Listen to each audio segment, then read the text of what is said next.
Hello, everybody. Welcome to the 25th episode of the Bombs Launch Podcast. Still, I keep forgetting to say that. I'm your host, Fat Mac, back from last week, which I did not attend, but had some two mysterious guests. But those guys aren't here this week.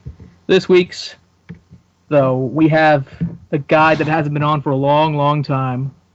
Nix is here, back, finally. Hello. I recovered from my deathly illness and have returned playing games.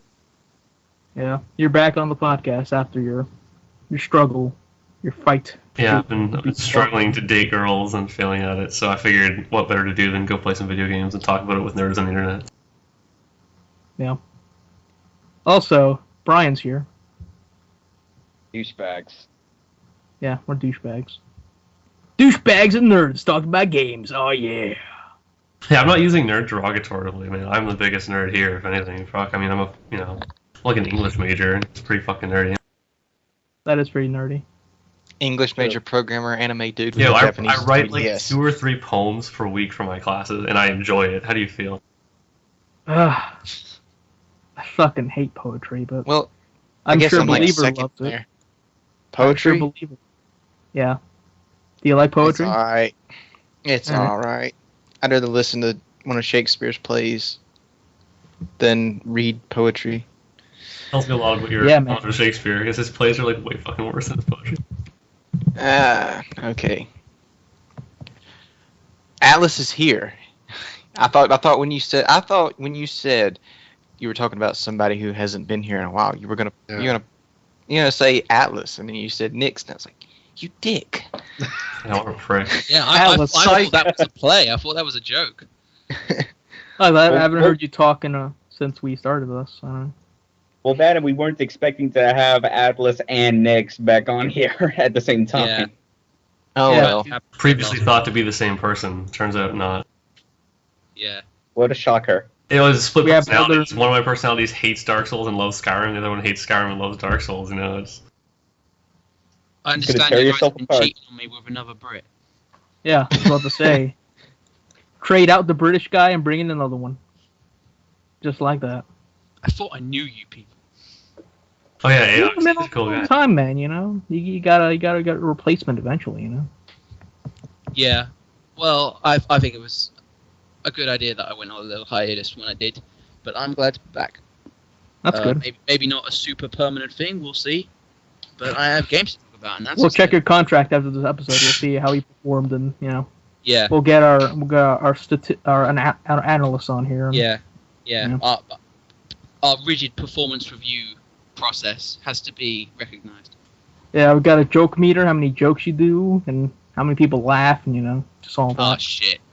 Got a lot of trying to synergize our podcast and our video stuff, and you know, just get our peak performance for this quarter. You know what I'm saying? Just back Matt grade on a curve. Guys, e-commerce, Web 3.0. Web 3.0. That's the future right there. Yeah.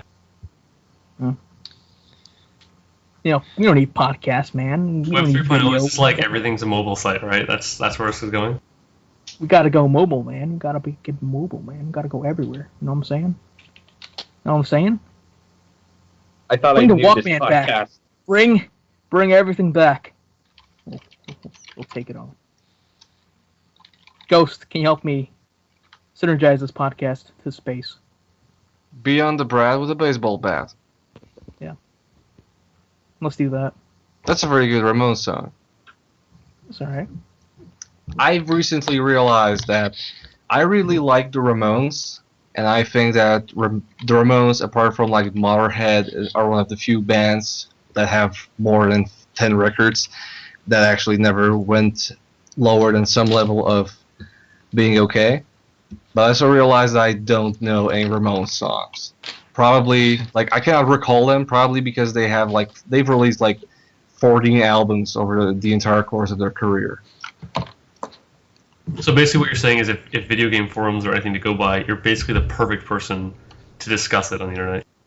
Yeah. I mean, I know the most popular Ramones. Has a strong opinion and Sounds doesn't good. actually know anything about it. Sounds perfect.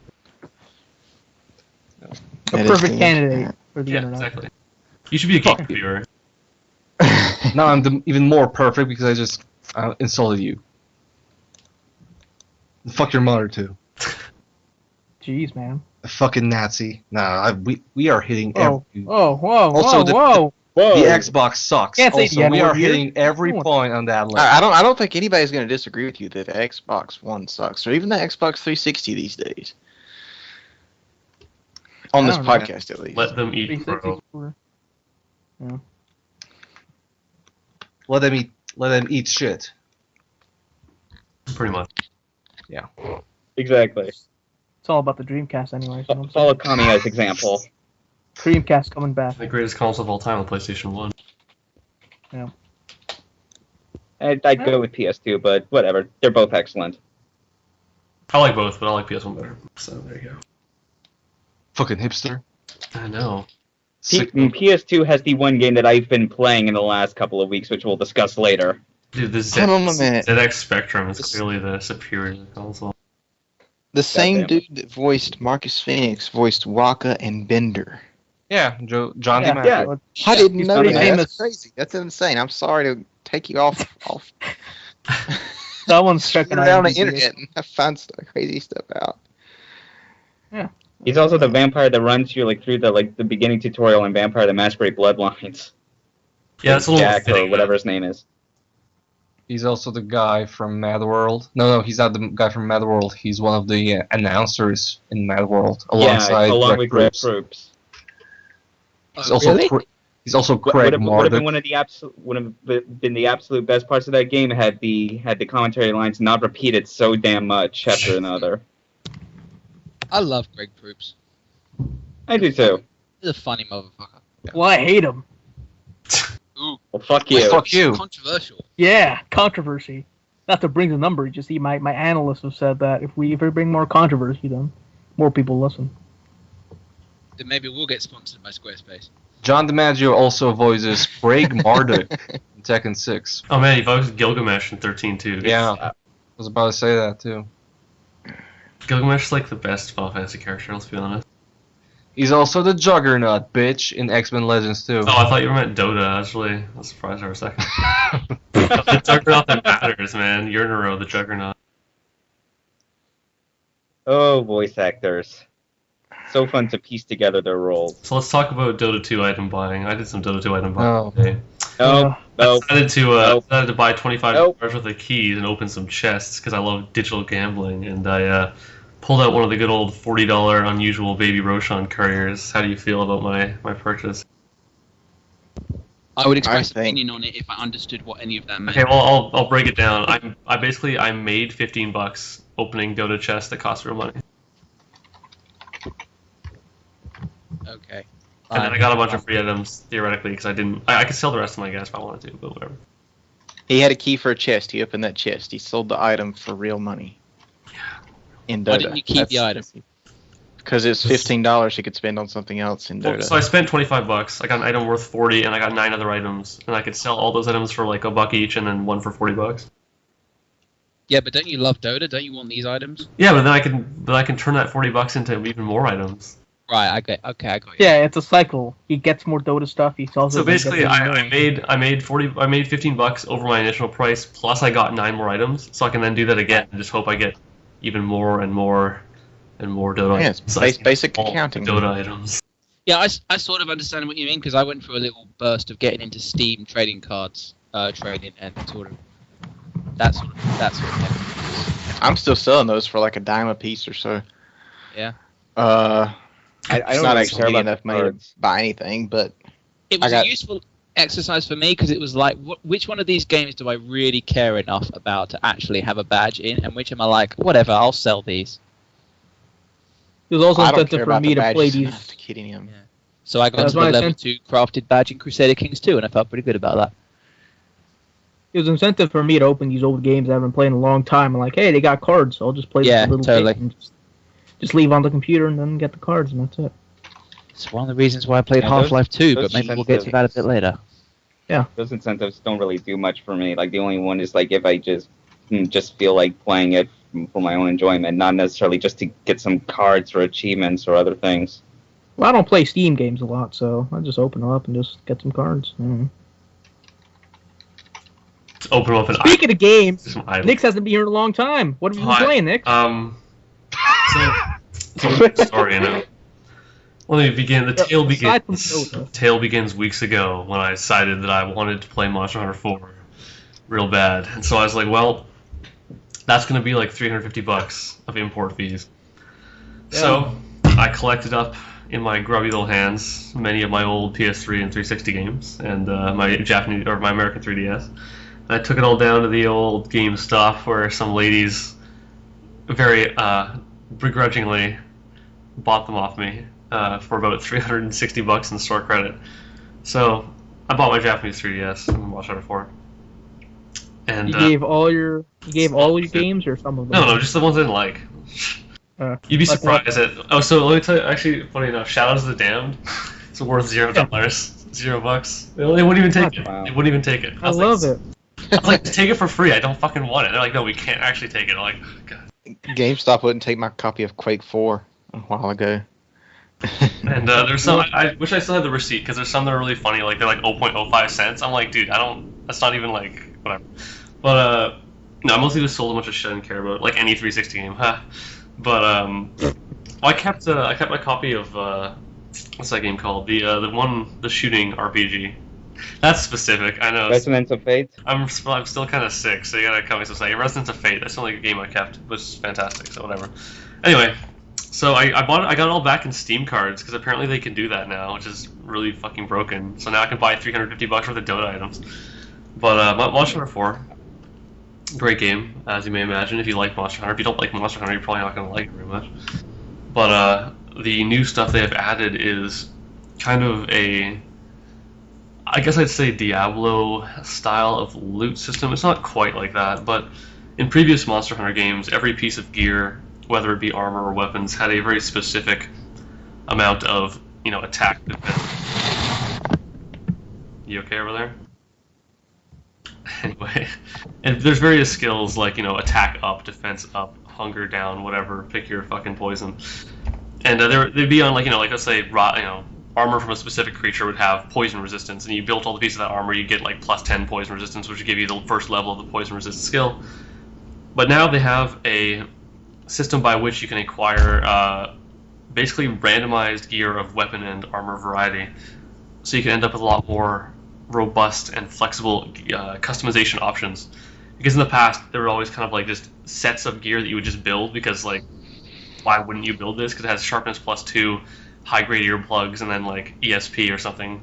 And you just like, alright, that's just the best set, so we'll just build that, and everyone looks the same. But now you can get all these random pieces of gear from randomized guild quests that you can play online with people, and there's all this crazy shit going on. Like, you're always searching for that like the one more slightly more perfect piece of gear that has like just one more point in a skill you're looking for, or a weapon that has like just one more slot of a gem slot or something. So it's much more interesting, kind of from a loot perspective, because you don't just know what you're gonna go get. And then once you're done that, you're What the hell? What the fuck are you doing? Stop wiping your ass. What? I'm just sitting here. I think you guys are going crazy. It's hardcore staticking, man. Really cramping my better? style over here, my Monster Hunter swag. It's like you're opening the Ghostbusters refrigerator. Anyway, I'm not doing that. a lot more randomized gear. Other big change in Monster Hunter is that you can like climb on vertical things, and this may sound like it's not very revolutionary, but like Monster Hunter is a pretty 2D game until now, where you can now leap off little ledges onto monsters' backs and stab them in the back and all that fun shit that people do. Yeah, I remember hearing about this stuff and just like on its surface, just making me think of like Shadow of the Colossus or something like that. Or I think it's pretty clearly derivative of the whole Dragon's Dogma jumping on monsters thing. Like, you can't straight up just jump on the side of one and climb it. But if you, if like you're fighting, what's that guy's name? Aru Sudataru or some shit. It's all Japanese, obviously. You just, he's like flying around and he's too high up to hit reasonably with any short weapon, so you just climb on a cliff and like jump on him. And you can knock him onto the ground and smack him for a few seconds and repeat, all that fun stuff. Anyway, it's a great game, very enjoyable.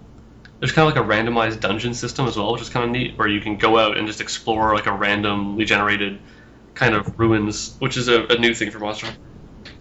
And So it's a roguelike. yeah, exactly. It's a roguelike Exactly like NetHack, pretty much identical. You don't want to eat unidentified canned meat because if it's cockroach meat, you'll just instantly become petrified, and that's the end of it.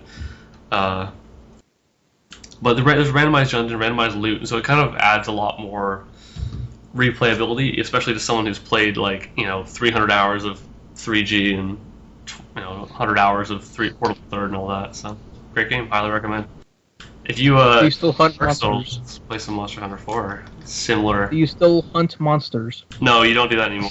Now you actually just What do you do? So what you do is you go in and you sit down at a meeting table, and the monster sits down, and you're like, "Look, Rathian, your performance last quarter is just not up to par."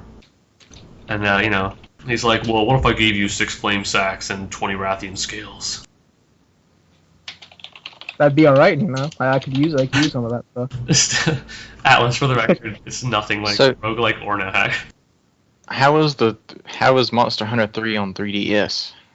Great. I didn't really like the underwater combat, so oh god, there's that. Underwater combat with Monster Hunter combat in the 3DS. That sounds horrible. It's actually not that bad.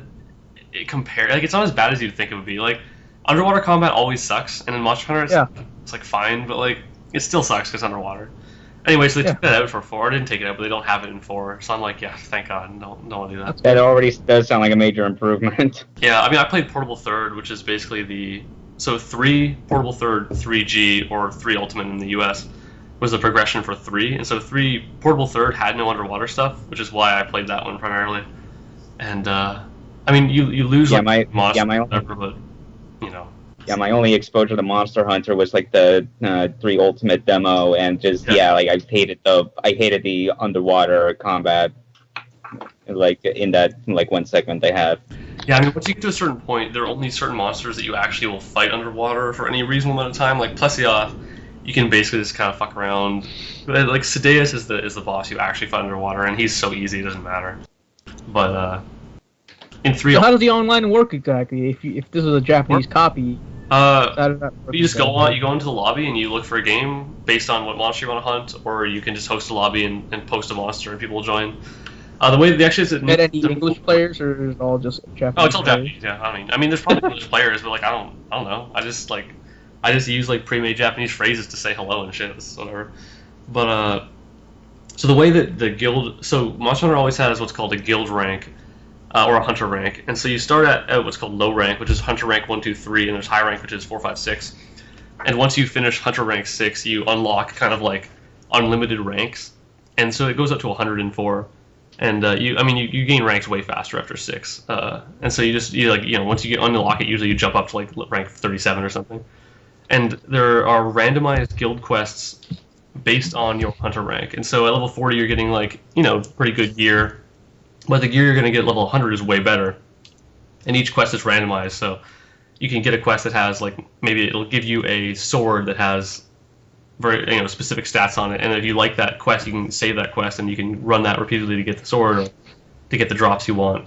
And you can also trade quests with other players, so if I'm online and there's a guy who's running a quest that has, let's say I like lances, and he has a quest that drops a really good lance from one of the final bosses, I can trade him for that quest, and I can save it. And I can then run that quest anytime I want to kind of get my lance or get parts I need for upgrading my lance and stuff like that. And so it's kind of a more flexible system than previously, which is just kind of there were a given number of quests in the game, and you would just run one of those quests. And so now the randomization really allows for a lot more, I guess, variety. Unfortunately, right now there's a bit of a rampant hacked quest thing going on the online, so whenever you join a room, it's some guy running a hacked quest that gives the best gear, and you just go and kill a monster, doesn't even move. It's I don't want to do that. It's boring. But potentially, there's a lot of flexibility for running custom quests and stuff. And I'm really excited to. Hopefully they'll release a G version of it on consoles or something eventually. So I'd like to play that. Since 3DS is fine, but I'd rather play it on a PS3 or even a Wii U. Unfortunately, we use region locked, so maybe I have to buy a fucking Japanese one of those too. The hole runs even deeper now. I bought my Wii U just for Monster Hunter, which is fine because I love Monster Hunter, but I don't want to have to keep spending $300+ on every Monster Hunter that comes out, Whatever, you can keep playing Wonderful 101 on your Wii U. Wonderful 101 is so good too. It's fucking excellent. I guess I played that like a month ago, but never talked about it. Yeah, it's a fucking amazing game. Yeah, it keeps making me want to Wii U badly, but I don't know.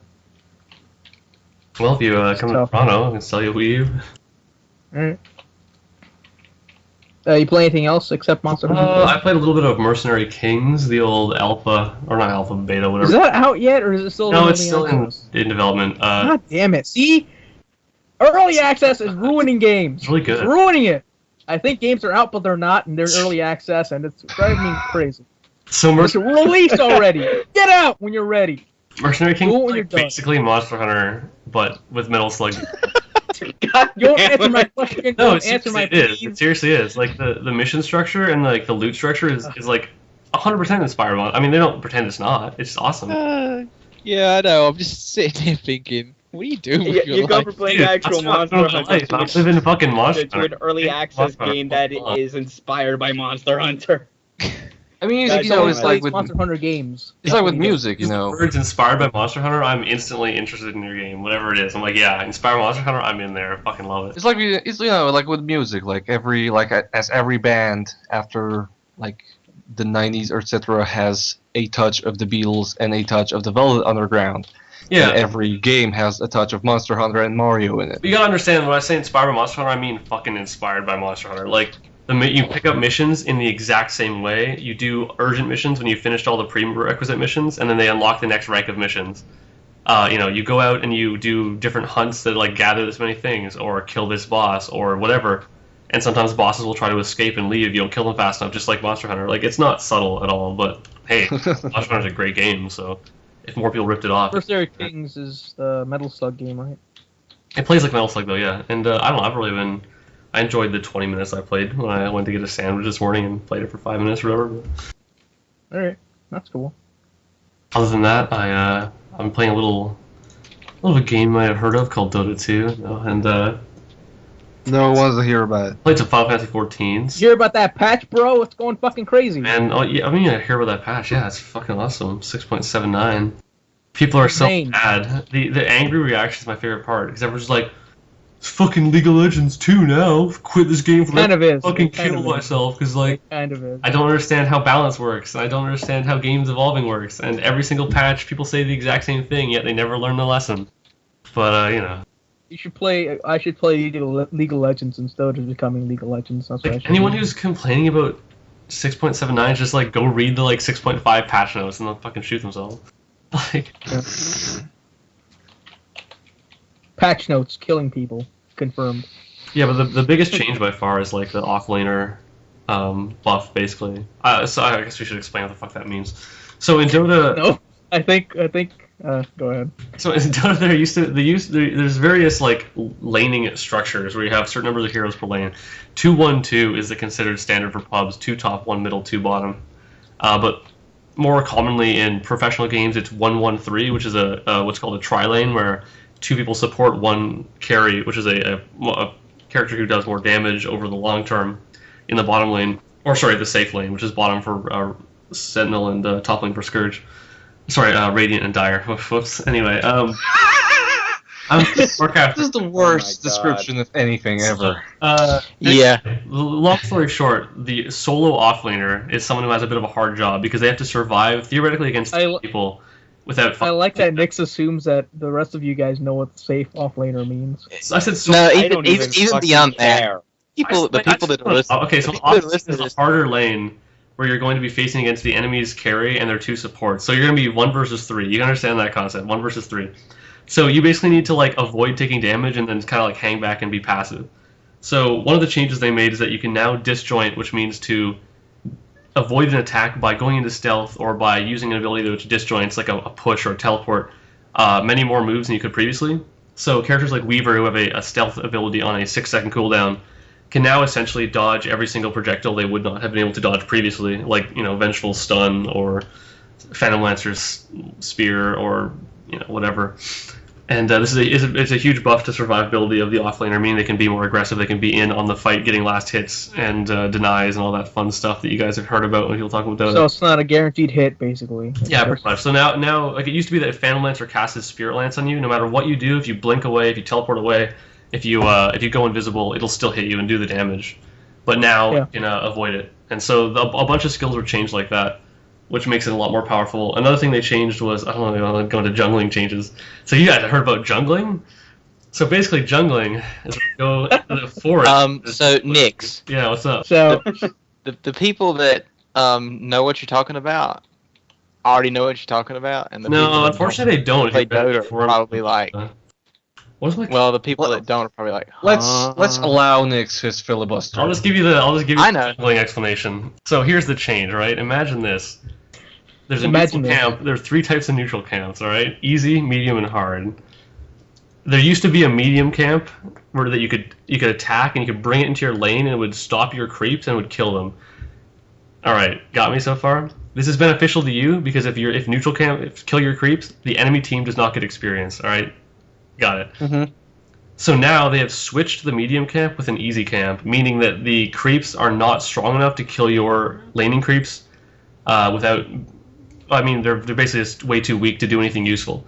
So you're no longer going to be able to deny the enemy team as much experience and gold as you would have been able to previously through pulling camps, which is a huge change for the offlaner again because they're going to be able to gain more XP, become more relevant, and the tri lane or the safe lane is not going to be able to control the entire corner of the map as well as they used to. So big changes coming for Pro Dota. Get excited, guys. International 4. Yeah.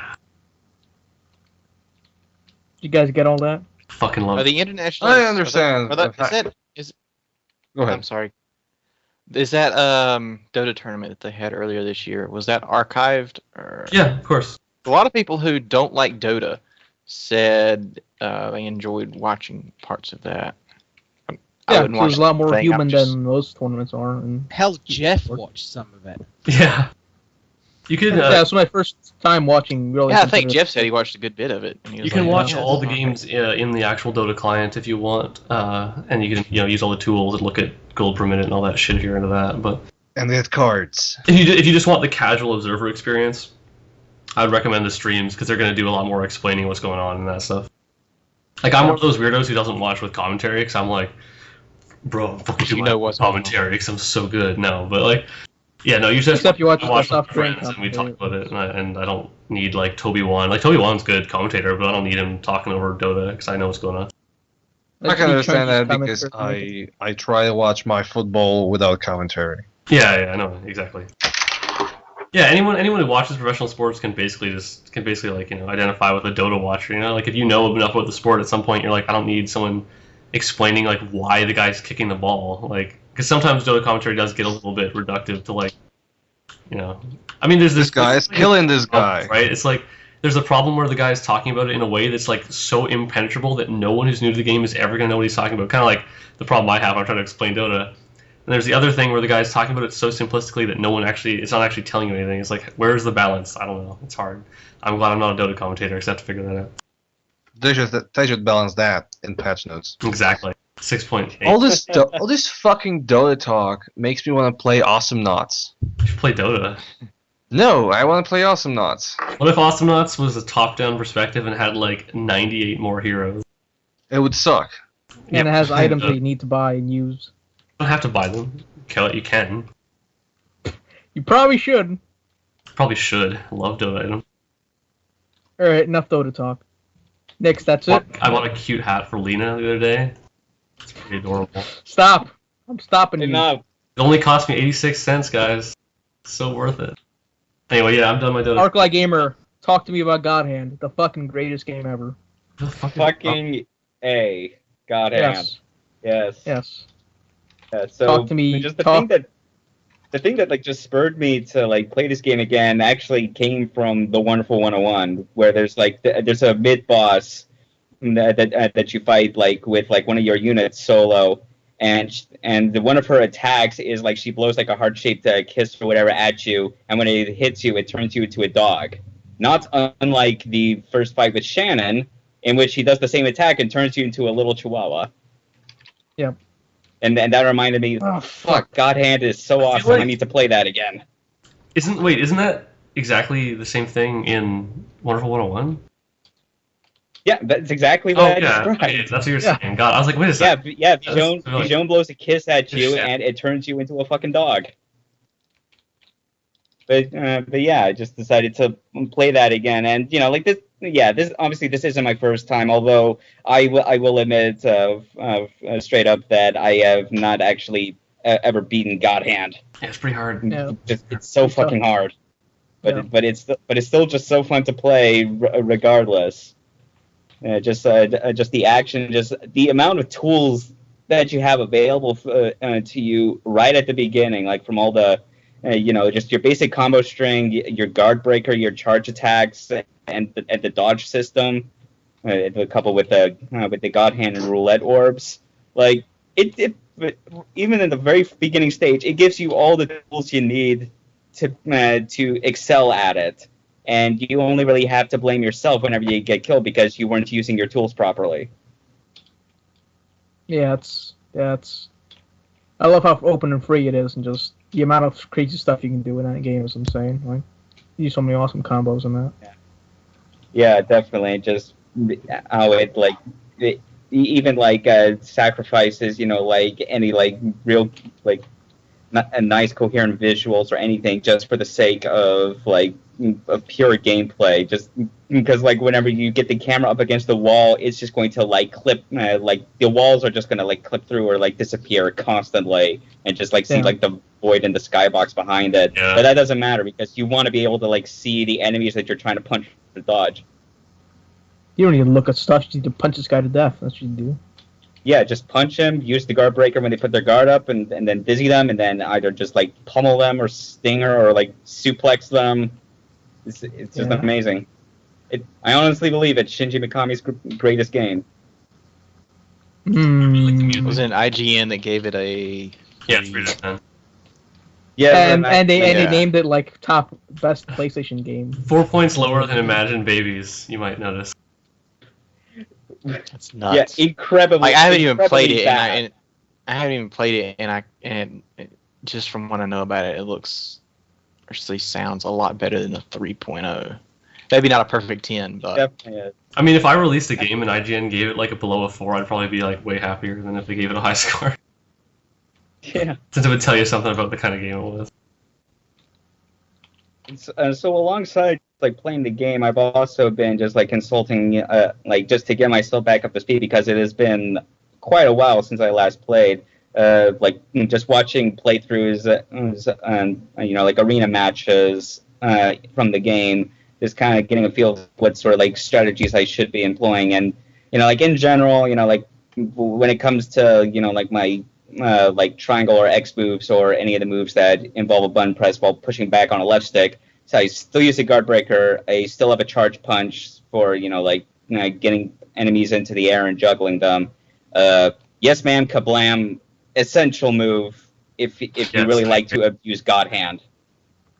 Which to describe for people who don't know what Yes, man, kablam is, it is a move that you get from a treasure chest in the first Elvis boss fight. And what this move does is it's a very, very slow punch. Like Gene just kind of leans back slowly and then slowly punches forward. And when the punch hits, he does a little taunt or whatever. Just like he's going something like that. But the benefit behind punching an enemy with this move is that it fills up your tension meter, which is you need to have it filled up to a certain point in order to use the God Hand. And when you couple that with the fact that dodging at any point cancels out of a move, including its long animations, it can be pretty easy to abuse. Yeah. But it's great because of that, and you kind of need to use it whenever you can. But you pretty much need to like dodge cancel like whenever you get the chance, just because enemies will not give you a break whatsoever. Like it's not a DMC3 or a Bayonetta where most enemies will hang back until they initiate their audio or visual cue that designates that they're about to attack you. God Hand is like the opposite of animation priority. Exactly. Yeah. Pretty much anything can be canceled out of with just a flick of the right stick, either the backflip or duck or just dodge to the side. Were you playing playing on PS2 or PS3? PS2. Again, I do not have my own PS3. Oh, right. Yeah. I just. Yeah.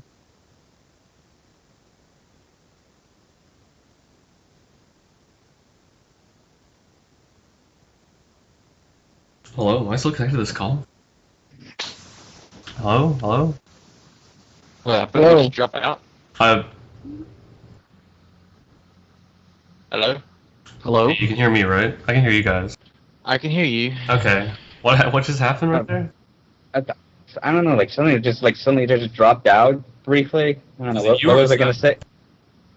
You were saying something about yeah, something. Yeah, the aesthetic and just kind of like how it's pretty easy for us to just sort of generalize just any sort of weird Japanese thing as crazy. But God Hand's crazy is such a specific kind that it's almost kind of like a purposely low quality, almost B grade kind of crazy. It is like a big movie, right? Yeah, because if you look at like crazy in something like Bayonetta or whatever, like it's at least got a consistent tone, and everything is just popping off everywhere. God Hands is like walking through a carnival freak show. I mean, like for fuck's sake, like the first mid boss is a bunch of like is like two incredibly gay male strippers. Well, it's the super Japanese stereotype of being like manly gay, right? Yeah. Yeah, and then of course you got the freaking Mad Midget 5, like the midget Power Rangers that you fight twice. Oh god, man, that game is so good. That game is so good. Yeah, it's just so good. It's so hilarious as well. Just when like seeing like these like realistically modeled characters, and then just like very exaggerated effects, like a kid that just might like have a giant like bit of snot dripping out of its nose or something as it's like crying or shocked or whatever. Just weird, silly anime conventions like just put on top of it while giving the impression that all of these characters, with the exception of Dean and Azelle, are acting way more badass than they are capable of being. I'm really upset because my physical copy of God Hand got destroyed in a flood, so I don't have it anymore. So I'm sad. Oh, that sucks.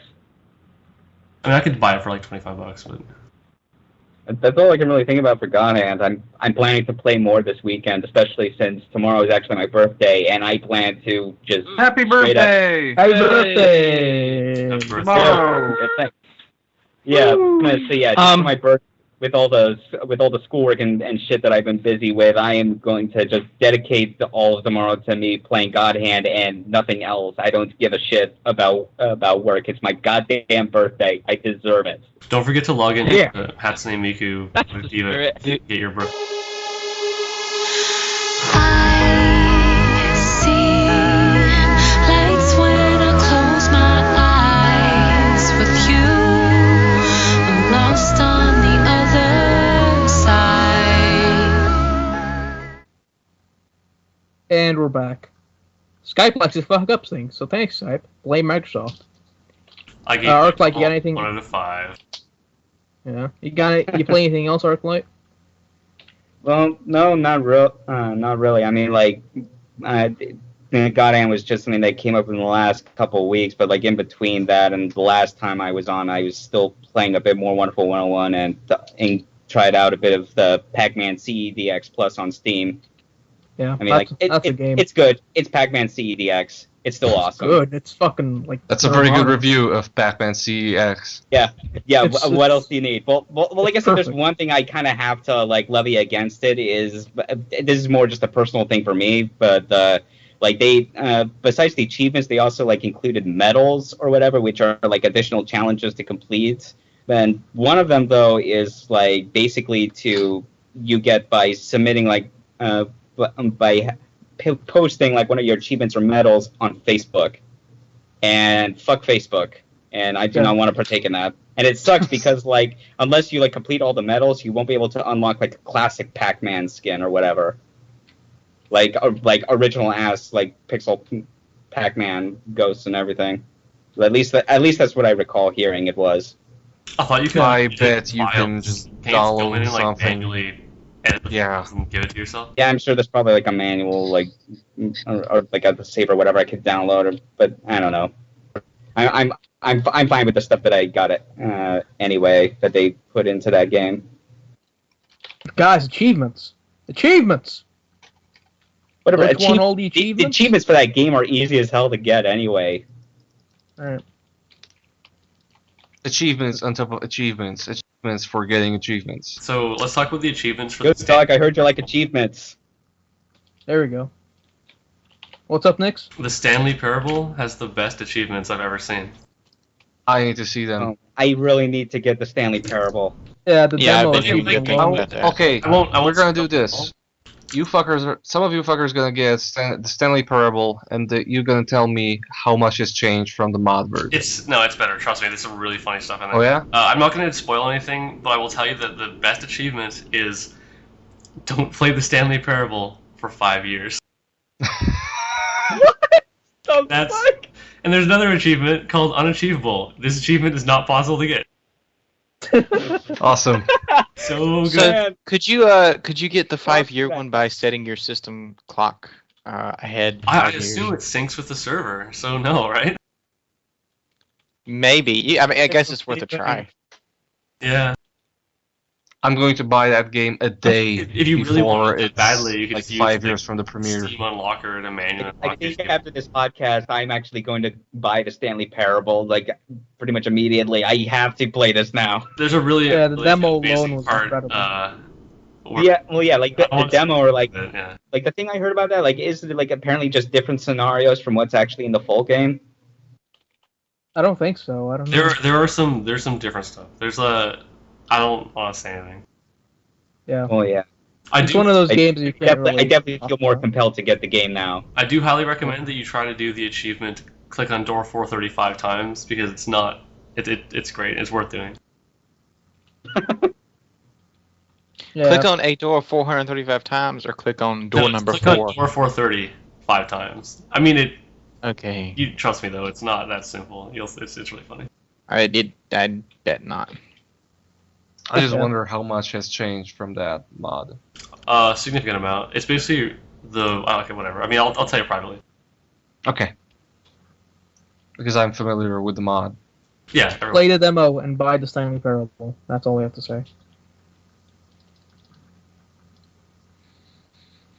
Believer, you play anything this week? I'm playing Doom 2 right now while y'all are all talking, which might account for my quietness. But I played Probably not a good idea. a lot of, speaking of demons, I played a lot of Soul Hackers. Soul More than a week ago. Hackers. You thought I was going to say Doom 3, huh? No. I played some Soul Hackers. It is the most 90s thing I've played in a while. Which makes sense since it comes from the 90s, but it's just weird to see a game released these days that's so much of what makes it is the time period in which it came out. I don't think you could write this game these days because there's a certain, I don't know if innocence is the right word, but it's like they were expecting. Very cyber. Yeah, very cyber-ish, not cyberpunk. I mean, people back then were expecting the internet to blow up into something that it really wasn't going to become. Like this so this great, way. amazing thing where. It's very VR, right? Like virtual reality. Yes. Yeah. Okay, so that's because when you said that it's very 90s, I thought the main character is a burly dude with long hair and a trench coat. Or a backwards No, cap. but the tone of the writing and the earnest cheesiness throughout the whole thing is really entertaining. The actual gameplay kind of takes a little bit of a step back from Nocturne, or from modern S&T games, and it has some weird oddities to it, but I still think it's pretty fun. Well, I mean, It does came not out have before that press Nocturne. turn. Yeah, It exactly. Like, that was doesn't have before the press turn system that makes the late S&T games so much fun. However, demons do have personality types and have BioWare-like trust meter, and they won't always follow your directions perfectly, which sounds annoying at first, but it also has you can just click go on the demons. And if you have a healer demon and a magic demon and a physical attack demon, you don't really need to worry about that. I thought that would bug me, but it doesn't really. I can't think of what else I want to say about it. It's been quite a while since I played it, actually. because I haven't been on here in a while. So, what are the original origins of Soul Hackers exactly? Soul It's never Hacker. released What in- What's What do up? you It was mean? originally a Saturn game. Yeah, like it Yeah, was never in released Japan in the only. States. Yeah, Japan only. That's what I meant. Yeah. Man, Saturn. Remember that? I didn't. I never had one. Remember I'm the still Saturn guys? There's one I'm Saturn still game I want to play, but It is still one of my goals to get a Japanese Saturn for Radiant Silver Gun and the Sakura Taisen games, or actually maybe not, just maybe just get the re-releases of 1 and 2 on Dreamcast. Play- We got 3 and 4. play Princess Crown. It's fucking cool. Oh yeah, Princess Crown, definitely get that. Yeah, and like Fighters Mega Mix, Fighting Vipers, just those like Sega arcade ports. There's Oh, a yeah. Japanese Sega Saturn for like $41 on eBay. Oh. It's pretty cheap. But yeah, I actually think that Soul Hackers might be the better SMT game released this year. Oh snap! The more I think about SMT4, the more sore I am on the. Let's talk about Especially that the last then. half of that let's, game. Let's talk about it. Dude, we've already had like multiple in-depth discussions. We've talked about SMT4 SMT4 is a not lot. as good as any other SMT. I and want I've- to talk about SMT4 because I Alright, beat let's it. talk about SMT4. I've still not been that. I beat Like I've not SMT4. played it since July. Disappointing. I beat SMT4, and I'm here to announce that I vastly prefer Persona over SMT. Which ending did you get? The law ending. Boring. The chaotic one's so stupid. Like I oh know, my I God. know. So Yeah. dumb. So dumb. How do you feel with that guy's arm at the end of the law ending? It was pretty good. Did they Pretty explain the cool. arm in the main storyline? I don't remember. No, they didn't. I was wondering what that arm It's like, was. they really should have gone into more of that because it's like really weird, but like they don't actually talk about it. Anyway, I'm gonna say they should go into that story a lot more than just presenting it like, hey, this thing's going on. All right, that's it. the story is so. Ah! But like I love the progression through the different Tokyos and all that. I thought it was really cool. I like that, but it is so boring and bad. Oh, Well, God. when you get it's the story stays at least somewhat interesting until you get transported to that wasteland, that desert that you and I thought was like Blasted. Nocturne. Yeah. Yeah, and that's interesting, but it never. I don't think it really did anything with it. It never explained Yeah, what no, that I had to agree. do with anything. I feel like they could have done so much more with Blasted and Infernal Tokyo. It would have been like seeing more of the background behind the Beastmen or the half demons would be so interesting, right? And it's like, oh, it's so short. Like you can explore some bonus areas in Infernal Tokyo, but like you basically don't have to do anything. It's like a Gynax ending, pretty much. Yeah, except without the incredible weirdness of Gynax. Yeah.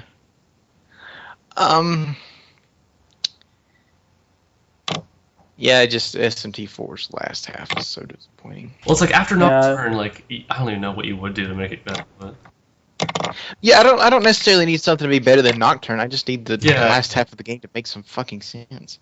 I mean, it makes sense as much as any SMT game does. I just wouldn't call it like it's more like gameplay quality went down, if anything. Because at Yeah, some that point too. it's like, hey, I'm just casting like fucking Megiddo Leon on every fucking enemy and regenerating my mana in 2 seconds with Chakra Walk, so I never die. I get the feeling that the last bit of that game was kind of rushed. I guess It certainly That's what wasn't it feels balanced at all, right? Like once you Yes. get like I like level 80, I got Antichthon, and like it would one. There's no encounter in the game I didn't one shot that wasn't a boss, and even then, Mind Charge Antichthon was like 11,000 damage. yeah. I mean, yeah, That's I 150 that would be bad damage, satisfying. but That would be satisfying for like the last hour, half hour, or hour of a game. But yeah, but even then, it's like there's no challenge there because like usually in SMT, I really enjoyed the idea of, you know, you gotta get your buffs up, gotta get the debuffs up, gotta like make sure they're staying on, not getting debuffed, casting Takaja to get the debuffs off, etc.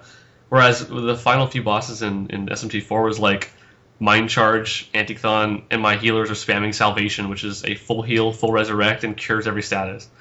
And none of them have any mana issues at all, so I never die. yep. Even for a dumbass like me, I even found the weakness thing just to be easy and to beat bosses like that. So I didn't Yeah, grind a lot. Nocturne is not like that. Yeah, DDS and Yeah. Nocturne both have bosses that basically don't have weaknesses at all. So Yeah. Actually, I had trouble. most of the last half. most of Nocturne and most of Nocturne. I don't know about DDS, but the last half of that game, bosses don't have weaknesses. You gotta pull some crazy stuff to get through some of those Yeah, things. I mean, some DDS have like some pretty exploitable weaknesses. Like if you're fighting, who's the dragon's name? I don't remember his dragon's name, but it might be Shinlong or some shit. But he basically he casts lightning on you unless you all block lightning. Then he casts ice. But my solution was just to like learn Makarakarn, so he just reflected all the magic and I never got hit. Yeah, so. there is a boss at the end of Nocturne that keeps changing. It's Noah is the name of the boss. It keeps changing not alignments.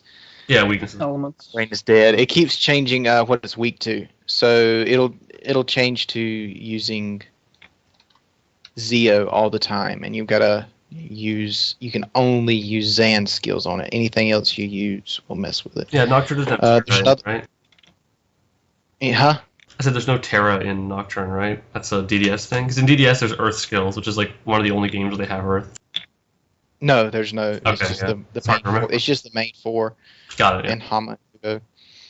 And there's also another boss that keeps changing the rules as you play, and if you do not follow the rules, it will screw you up. Oh, I really love There's those another- bosses. Just like if you Yeah. buff too much, they just fucking kill you. I'm like, oh, that's so cool. Or like Daisojo, where he kills the highest. He kills anybody that gets to full health. Yeah. So you have to go dig up somebody with Mediarama somehow. And there's another one that'll turn you into a flea, which is both funny and infuriating. It reminds me of A giant Us. flea out of nowhere. No, it's not a giant flea. He turns you into a regular old tiny flea. yeah, Asura Kamazat's in DDS turns you into a bat, little weak bats. It's kind of like that. And also, those bats he turns you into are of course weak to his skills. Yes. These guys are dicks, man. Fuck them. Yeah, SMT4 didn't have any of that. Everybody was all nice and fair and easy, and he was like, just come on. I mean, there was the one boss that if you buff, he kills you instantly. To be fair. Yes, there were a handful of bosses that were particularly difficult towards the end, but it's like one of... Belial, right? If I could I beat don't- them, then they're probably not tough. So. No. Yeah, and some of them felt like it depended too much on luck. There's always a matter of luck in SMT Yeah. games, as far as I can tell, Yeah. but too many of them depended too much on it. He looks pretty alright. But So. let's move on from SMT4. Sure. Anything Play else anything about Soul else, Hackers? I was going to yeah. ask Nix if he thought anything else about Soul Hackers. I really enjoyed what I played. I was about halfway through when I sold my American 3DS, so I gotta go back and finish it. But I would like to. I really thought it was cool. I really like the sword fusion, which is not a thing that's in the mainline SMT games. It's more of a well, it's in Imagine, I believe, and it's also in Soul Hackers. But I kind of like the idea of making swords that have attributes based on demons. There's something like that in Persona 3. Yeah, but it's not quite the same. Like, you don't actually fuse demons to... unless I'm missed something, because I beat Persona 3 and I never fused any demons to swords. I did it once, and then I never went back to it, and I forget the mechanics Maybe of I'm it. totally forgetting that it was in there. Holy shit. It's Me in too, a, I've it's in never a, heard you of don't it need it before. at all. Hmm. Like, it's a cool idea, you just never need it. Because in Soul Hackers, I made that ridiculous... Because I did the casino, I got that sword that's, like, ridiculously powerful, and fused it with, like, one demon, and, like, it's super jacked. So I just, like... was like wiping shit for the first half of the game, but Did you always... Okay. what's up? Hold on a minute. Anyways. So, Fatback, have you played any other... So you played Persona, which one, just 3 and 4, or... Yeah, 3 and 4. Oh, okay, yeah. Yeah, I think that 3 and 4 are some of the best SMT games overall in general, just because, like, storyline and music and... I care about the characters and what I'm doing Yeah. way more than SMT4. I just... Anyway, I'm back. Sorry. Alright. Did we get back on SMT4? What Is did that- we do We're that? just briefly discussing Persona. That is good. That game is now in the Mass Effect 3 category of it was decent, it exists, I played it, and I don't want to talk about it anymore. Yeah, I like Mass Effect 3 a lot. Don't fucking start. That's why I said it's I think in that category. Mass Effect 3 probably has the best written story of any game of all time. What do you guys think with that? I Maybe think contested by trolling. Dead Space 3. Ghost is gonna murder someone after You know that what? comment Dead you Space just 3 made. Do I Dead have to Space 3 has that come to boom. Canada and slap a bitch? Dead Yes, Space I 3 will. has that I moon. am buying You a fight the ticket moon right at the now. end of that game. You should, if you're gonna come Spoiler. to Canada though, you might as well just go to BioWare and slap them, right? Like, That's the Aren't they same. on the other It's side? also of in Canada? Montreal. no, so they're in no. the middle. They're in Calgary, aren't they? Huh. I thought they were in I thought they were Calgary. in- Ubisoft Montreal's in Montreal, Anyway, and I'm sure there's some devs. Hence in the Toronto. name. I mean, it's fucking Toronto. Like, I know that Autodesk is here, so you could, if you really don't like Autodesk, if you hate Maya or something, you're like fuck 3D modeling, gonna go burn down Autodesk's headquarters. You can go over to Cappy and give them a hug. anyway. That would work too. I that was the also. first words in a long time, so. Well. Hey, Atlas, Yep. have you played Doom 3? I have not. I have not played any of the No. Doom games. What? Not played- What? Played any of the Doom The games. What are first you one is doing kind of here, required man? play. Get out! What are you doing? Get out, man! Go play Doom 1! Get out! Doom what? Play Doom 1 and play Brutal Doom. That's it. Appreciate it. Appreciate your fucking history, you God. I wasn't gonna quite do that. Whoa! Did he Oh, drop out? he actually just left. Way to go, Fatback, God. you asshole. I'm joking. I assume he just DC'd, but like, if not, that's pretty amusing to me. That's incredible. I was. Batman I is was the worst fucking human being. he's back. It's DC. It'd be way funnier if he just actually dropped though. Hello, everyone here? Hello? Is this shit happening again? What a fucking disaster. God damn it. This is nuts. I'm gonna have to send you 3 files. No, it's fine. I'm recording too. Don't worry. Okay, so you've got them. Yeah, it should be fine. Yeah. All right. I mean, I'll let you know if they're like fucked or something, but like, yeah. This is also completely screwing up any notes I have written. Like I'm just. Yeah, no, I'll manually edit it. Don't worry about it. I got nothing to do anyway, man. I'm sick. All right. Alright, let's start once again. All right. So, The Doom bit 3. just before was amazing. Yeah, it was Let's talk pretty about how great Doom 3 is. Alright, it's a good game. Got it. good. Eh, Well, before the podcast started, I think you were saying something else. Do you? I don't doesn't know if matter. you're joking I or don't, not. I don't want to hurt Atlas anymore. Me? Oh, or Fatmac? Oh, Fatmac, you. yeah. What do you mean me? I think Doom 3 is fine. I just don't like Doom. I was shitting on Doom 3. I mean, I'm not Yeah. shitting, maybe. I like Doom 1, Fine. and then Doom 3 is like better than 2 probably, but 2 is like not very good, so. Yeah. I don't know. Yep. I like it. I like Doom 2 the most when it sends tons of demons towards you. I don't like Doom 3 when it designs obnoxious levels. That's its problem.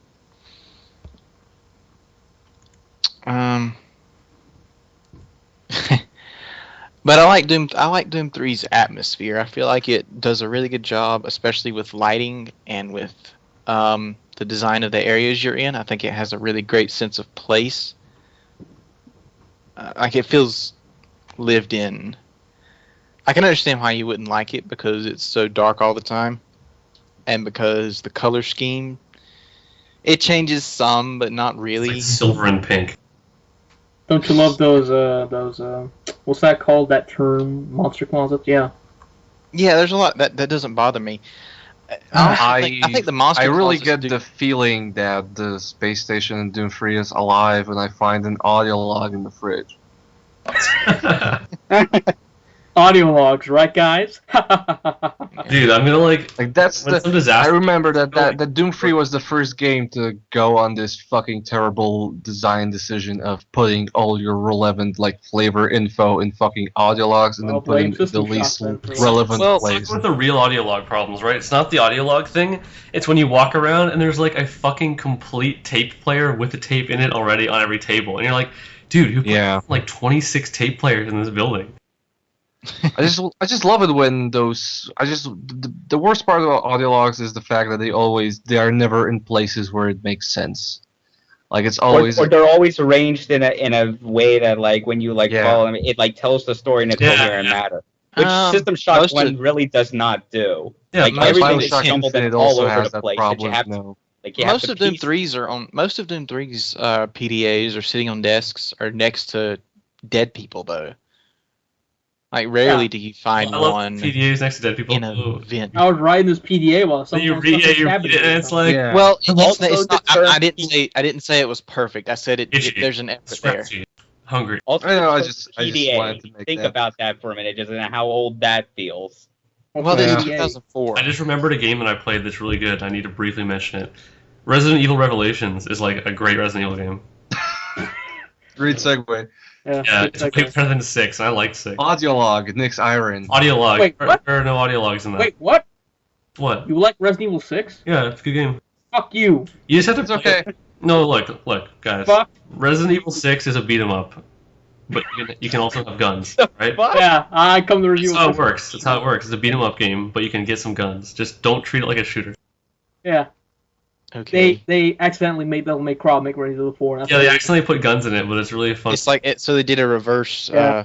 Devil May Cry. I 'cause feel like I Devil May should do a Cry was playthrough of it because like I played the game almost never shooting, and like no, and like okay, so actually this is like I don't want to like diverge the Resident Evil talk too much here, but so the final boss of Resident Evil 6 and Chris's campaign is like this. It's a giant mutant thing, surprise, but you fight him, and he's like kind of like coming through this tunnel, and so he's kind of like he's fixed in the middle of the room, and you're in like a ring-shaped room, and you're fighting him, and so I didn't have any ammo. Like literally, I didn't have any ammo, and so I ran up to him as Chris, and I just started fucking knifing the boss in the chest. Took me about 5.5 minutes till I killed the boss, and I was like, "This is the greatest Resident Evil game. I love it." I killed Wesker with a knife in RE5 Good shit. on the normal difficulty. That took Fucking- forever. I was just gonna say Yeah. one thing about RE6. So I like that game outside of like Chris's campaign because it's the most fucked design-wise. I really like the enemy designs too. And the reason, like the moment I realized what were they thinking when they designed Chris's campaign was, so you remember how in Gears of War 3 you could slide down a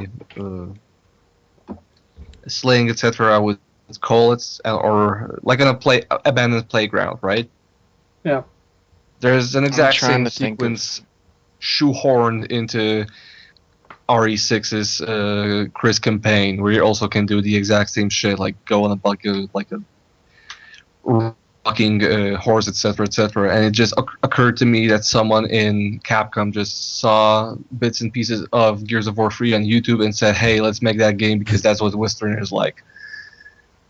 Like it's a bizarre product. There are definitely some parts of it that are fucking broken, like the part where you're running around the escape sequence from the creature. Yeah. This campaign, and like the fact that Piers will just like lag behind and he'll just die and you'll lose for no reason. Yeah. The AI sucks is like, yeah, no, that's bad design. But that's the sucking AI was a problem since RE5. Yeah.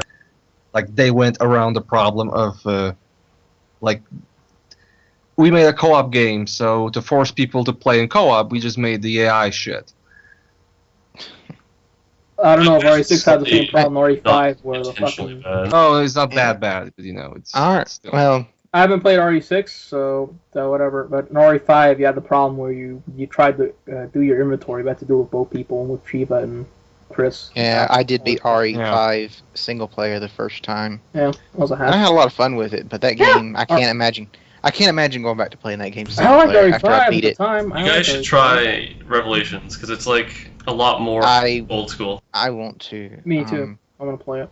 Like How you does get, the you get PC to version explore work? the ship. That's the version I played. You get to like explore the ship. You get to do different stuff, and like it's not super linear. You can like go back and forth between different routes and explore when you get new keys and stuff. I really thought it was great. Yeah. You can also look at what's her name, Jill's ass for a long time. It's pretty good. I guess. It's if you're weird like that. I think Yeah. short. I mean, I guess you can't avoid watching it because it has this weird lighting. It's like a light source of its own for most of the game. Yeah. But Appreciate the ass, Light emanating from Jill's ass. as it should be. you're weird. I don't know. Japanese Capcom. Put it So like how is the in RE Revelations? I played the PC version, and the mouse controls felt completely screwed up. I didn't have a problem hear at the all. game. I adjusted sensitivity. But I do run like a 12,000 DPI mouse. Yeah, it was way too sensitive. I can't imagine playing an RE game with a mouse. Yeah, I took the sensitivity down to like 2. Yeah, that's fine. I imagine that playing RE5 with a mouse would trivialize most of it. Because you're always getting headshots. Against these super slow creatures. Yeah, Don't the monsters get better if you do I headshots, or is that RE5 with my friend on PC, and I thought this was still a fun game. I mean, we played on hard, but like, you know, I think it's. Is it an RE4 or RE5 where if you shoot them in the head they get stronger? I think it's RE4, right? 5. No, there was a there's a random creature- thing that happened. Yeah, RE4, if you shoot them in the head, they get like that plant stuff in their head. Well, yeah, the Las That's fine. Plagas. Yeah. Yeah, that's Like fine. yeah, like you shoot their head off and then like creature it in just. 5. There's a Yeah. creature in 5 towards the end of the game. If you shoot it in the head, it turns into a bulletproof monster that you can't kill until it tries to open its mouth. It's Oh man. admittedly sizable mouth. Yeah. You have to shoot it. Part of what made that game difficult. The RE5 so difficult was because you had to play it with a controller. Yeah. And- Yeah, but it's so dependent on headshots. It's just not. That's true. So easy that to was get Doom headshots 3. for. Doom 3, I like Doom 3 more than most people. I will fairly admit it's not as good as I'd like to think it is in my head. Yeah. But for me, I thoroughly enjoy it. I've beaten it twice, and now I'm playing it through a third time. Did you play the HD version or the regular version? BFG version. Okay. I did buy the BFG edition. I like Doom 3 so much that I went and bought the BFG edition, and then I bought the regular edition on PC. And Weren't there a lot of problems with BFG at the time, or I didn't have any problems with it. I don't know if there were a lot of complaints It's- early on about it. So Doom 3 is was originally PC exclusive, Yeah. obviously, and then they released BFG, and it didn't have many video options at release. Right. I guess you can kind of counteract that by saying, what kind of hardware are you running that you're not playing this on max? But it still didn't have any options, and when a PC gamer opens an options menu and sees resolution and VSync, they usually get kind of mad. Yeah, I'd get pretty mad. I But get at least every time I don't see FOV, just on the principle. They did have FOV. Yeah. They do have FOV now. It goes up to 100. What? What the fuck is that? Not enough. Yeah, you need 180, don't you? I minimum 120. Minimum. Minimum. The best way to play that game is probably to get the original PC version. HD doesn't do anything for you. Which I or- believe you can no longer get, right? Or do they put it back up? Yeah, put it back up. Oh, They put it back up, I bought it. Back. So yeah, that's Doom 3, I guess.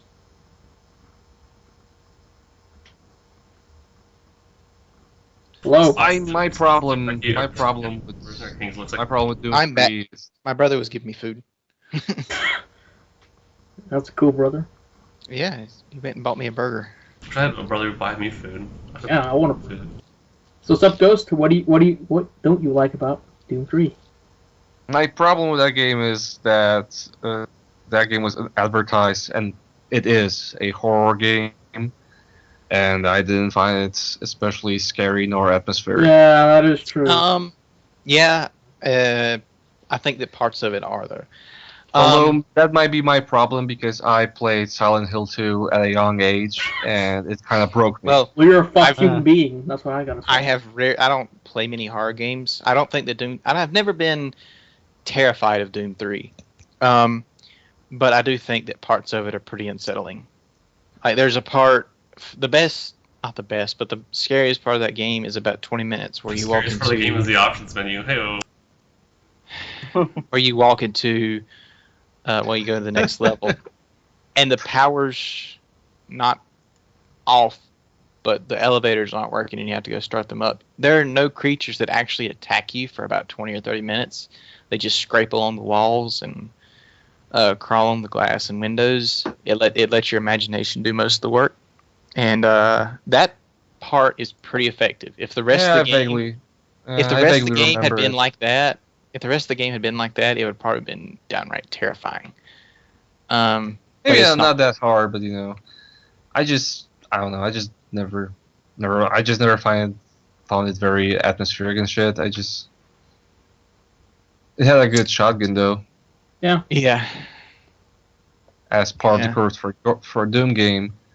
Also, I didn't like the fact that the hell level looked like fucking garbage. The hell levels are hell because you don't have a flashlight in hell.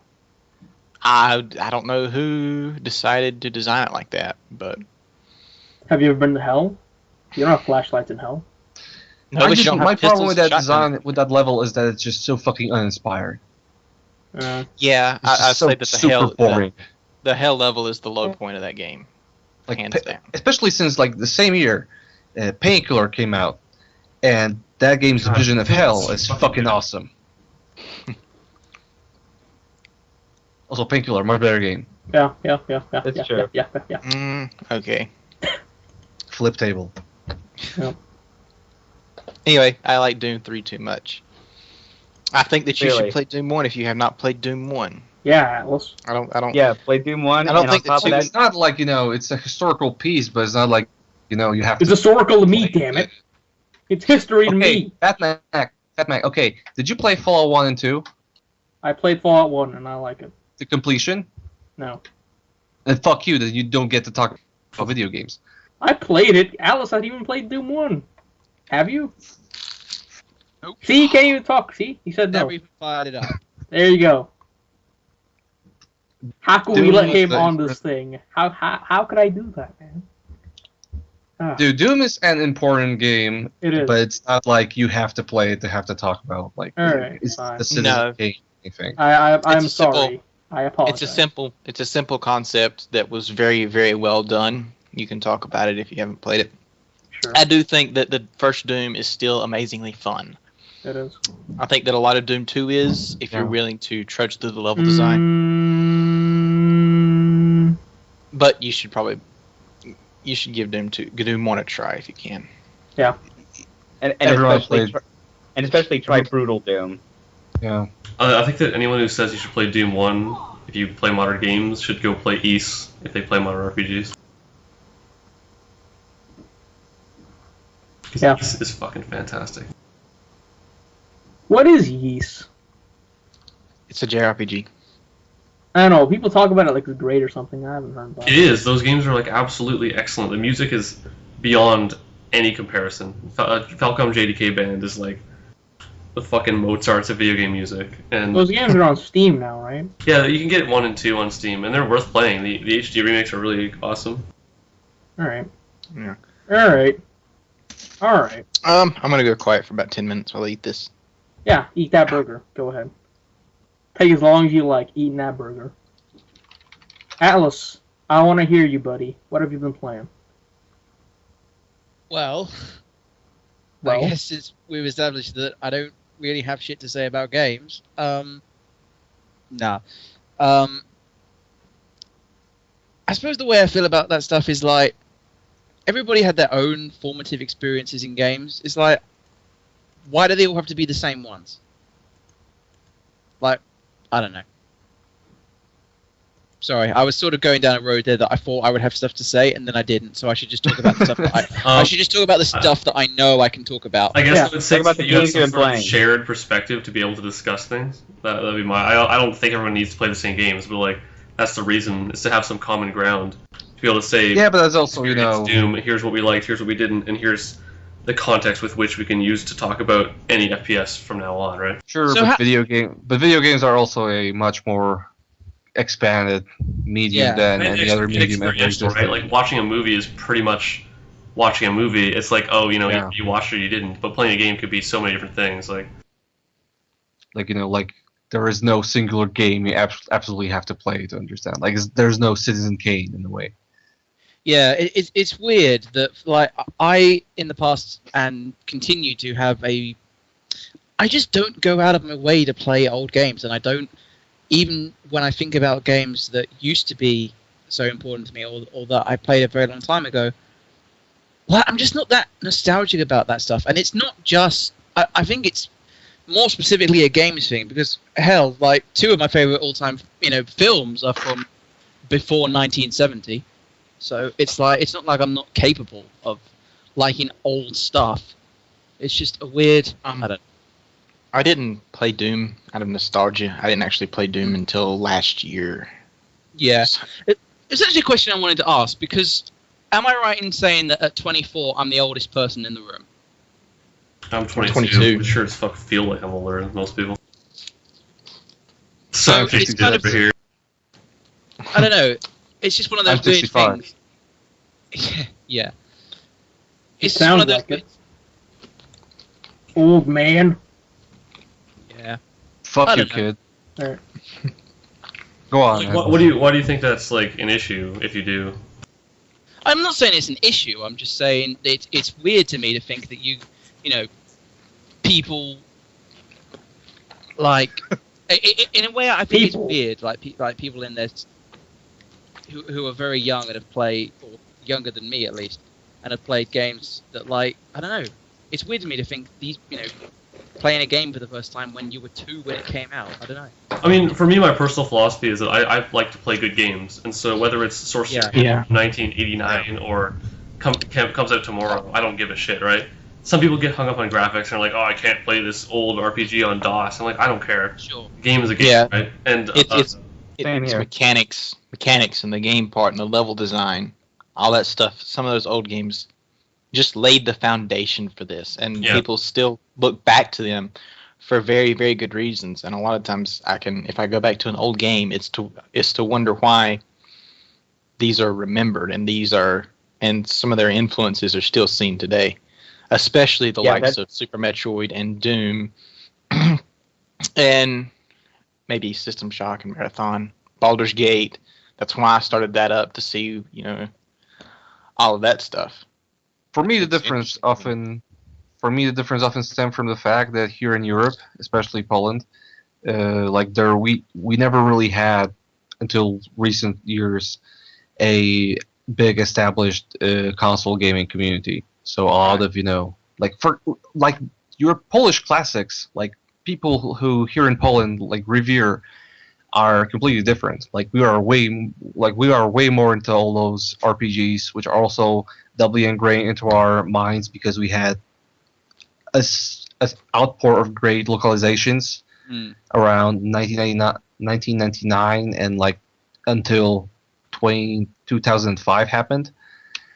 And a lot of that was centered around PC gaming, and only playing on a console was it was either like nostalgia, like playing on the Pegasus, which was a bootleg version of the NES in the 80s, because we did not have a market for that shit, with communism and stuff.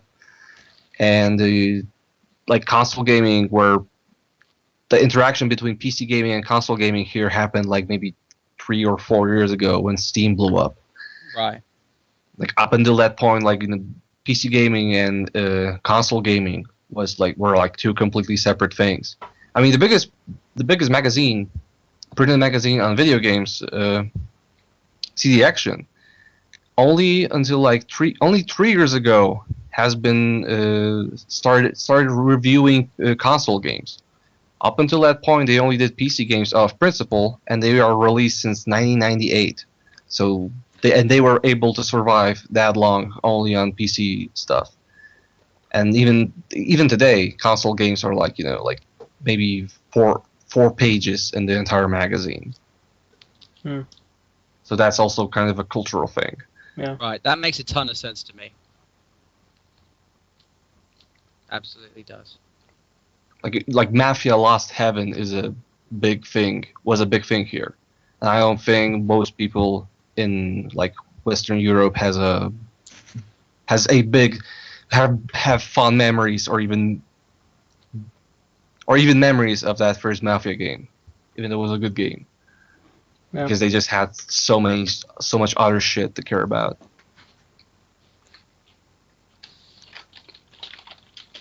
Yeah. Yeah. I'm kind of still working out in my head, especially the thing that I can understand why you might not want to say that. Yeah, yeah. I kind of don't. It makes sense. Yeah. So Mountain Blade. Yeah. Yeah. All right. Let's actually get Great segue. actual Yeah. video games. So okay. How Reset, and that's all. yeah. That's what I was gonna say. We always have an existential breakdown Yeah. about halfway through these podcasts. Oh, I feel like it happens Who more am often than I? I'm What around. am I doing? I feel like I bring my own existential crises into this public forum.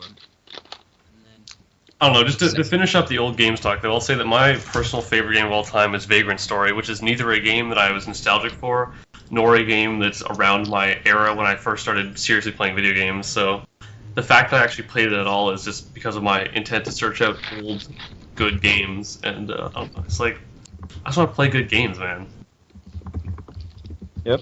There's good modern games, but like, there's also a lot of good fucking games. So you're I missing out on a suppose lot. maybe I just started seriously playing games at a time when like Steam was starting to come up in a big way, and like I don't know, maybe I just started playing games like more seriously and thinking about them more when I was playing them at a time when it was never sort of been easier to get a lot and a wide variety of different games and experiences. I don't know. It's weird. I thought about it often, and I've always in the back of my head got that list of like, what are the classics that I would be most interested in going back and playing, and number one on the list is always Baldur's Gate 2. Just play what you want. Yeah. But I do, and that's why I never play old games. I don't know. I mean, it's not like you Well- have to play old games, right? If you don't want to play old Yeah. games, don't play old games. And if Actually, you want to there go, Sorry, go ahead. if you want to go see, what made those games special, you don't have to finish them to do that. You don't have to spend 70 hours in Baldur's Gate. Yeah. Or even read Let's Plays or watch Let's Plays, and oftentimes they'll explain why those games are cool and what's interesting about them. You don't even. yeah, I saw that on a whole years ago. I was watching older games and just seeing how they were playing Sure. at the time.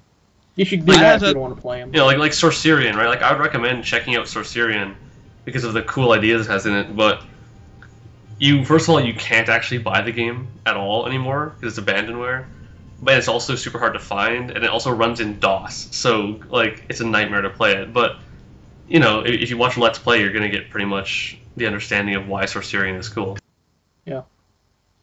Speaking of older games, and also speaking of Let's Plays, because it's sort of tangentially related, I have played a semi-old game that I can Dark Souls. probably not older than that. Not in like extensive detail, but a couple of months ago, Jeff played Gary's mod on Unprofessional Friday. Yeah. And I think just like hearing the sounds of the Half-Life 2 weapons and seeing the models, and it just kind of all brought it back. And it kind of really made me think, man, it has been like 4 years since I played through Half-Life 2. So I played through Half-Life 2, and that game is still awesome. Yeah. That is still one of my favorite games of all time. Yep. Just in You terms made of a- you made a- atmosphere.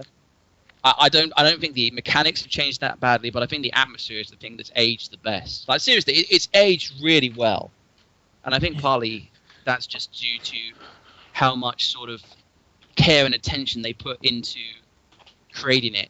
So it really is still fun, an interesting world to navigate. It's also weird, however, going back to a game that you've played that much after so long, I still remembered where everything was. I still, like, this is behind this corner. Like, none of the jump scares in Ravenholm worked because I knew they were coming. And all throughout, I was like, this is kind of odd. Just like, Poison head crabs still unsettle me. oh, totally. The poison head crab is probably the enemy that freaks me out the most in any game I've ever played. Yeah, like I don't care if you say like it doesn't actually kill you, but it leaves you Yeah. vulnerable enough that there are other enemies around that Exactly. could. Well, it's just as well. creepy, dude. So- It's like a poison spider. I don't want that shit on my. Yeah. So let me ask a question. Yeah. Is it possible? I think I remember doing this, but I'm not entirely sure if I actually did. Is it possible if you're on low health to let a poison crab hit you and then kill it or hide from whatever else is around there and see if it'll refill your health to above what you once had. I think I remember trying to do that, but it's been a while since I played Half-Life. I might just be talking out of my ass. I think the way Poison works is it does like basically temporary damage, but Yeah, it does temporary doesn't damage. gen you up to a certain amount. No, but when your health refills, when the neurotoxin stops working, you still have like 10 less health than you started with. Yeah. Okay. But yeah, you're right. The only reason the poison head crab is dangerous is there's other stuff. Is if there's other stuff nearby, which can then kill you in one shot. Yeah, because like the first time I saw it, like I didn't really, I batted an eye at it, but when it hit me, I was like, Jesus fucking Christ, and pretty much like at that point, like everything from just looking at it or hearing the sounds, like the rattle from it is just, And then the poison zombie, who's got 5 of those fuckers crawling over him.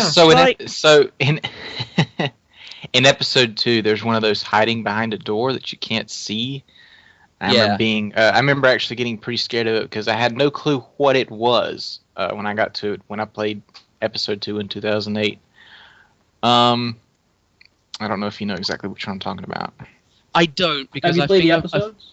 Is it the part where you're like trying to get through that area so you can get the car? Do you get a car in episode 2? Oh god, you do. All of episode 2 is in a car. I forgot. Not all of it. It's a place where you start. Most of it is. Is it episode 2 where the girl gets attacked by a thing, or is that episode 1? Yeah, Alex episode gets stabbed by the hunter, and then you spend 30 minutes in these caves, and then you get out of the caves, and then you get in a car, and then you spend the rest of the game in a car. It's still it's pretty good. Do you fight the Strider in... Don't you fight the Strider in episode 2? Yeah, in a car. Yeah, you fight like 50 of the fucking things. Yeah, you have the major like Strider battle near the end of the game. That was an awesome moment. I also think I think the difficulty had too. And that was like when it was kind of open world. You had to like hit the reactors or something. Yeah, it was this big open space, and like Combine that would spawn in multiple locations and beset by Striders on all sides. It was pretty fucked. Yeah. And I could never stop any one of the Striders from destroying like one of those shelters or whatever before reaching the base. So I couldn't really like get that achievement or whatever.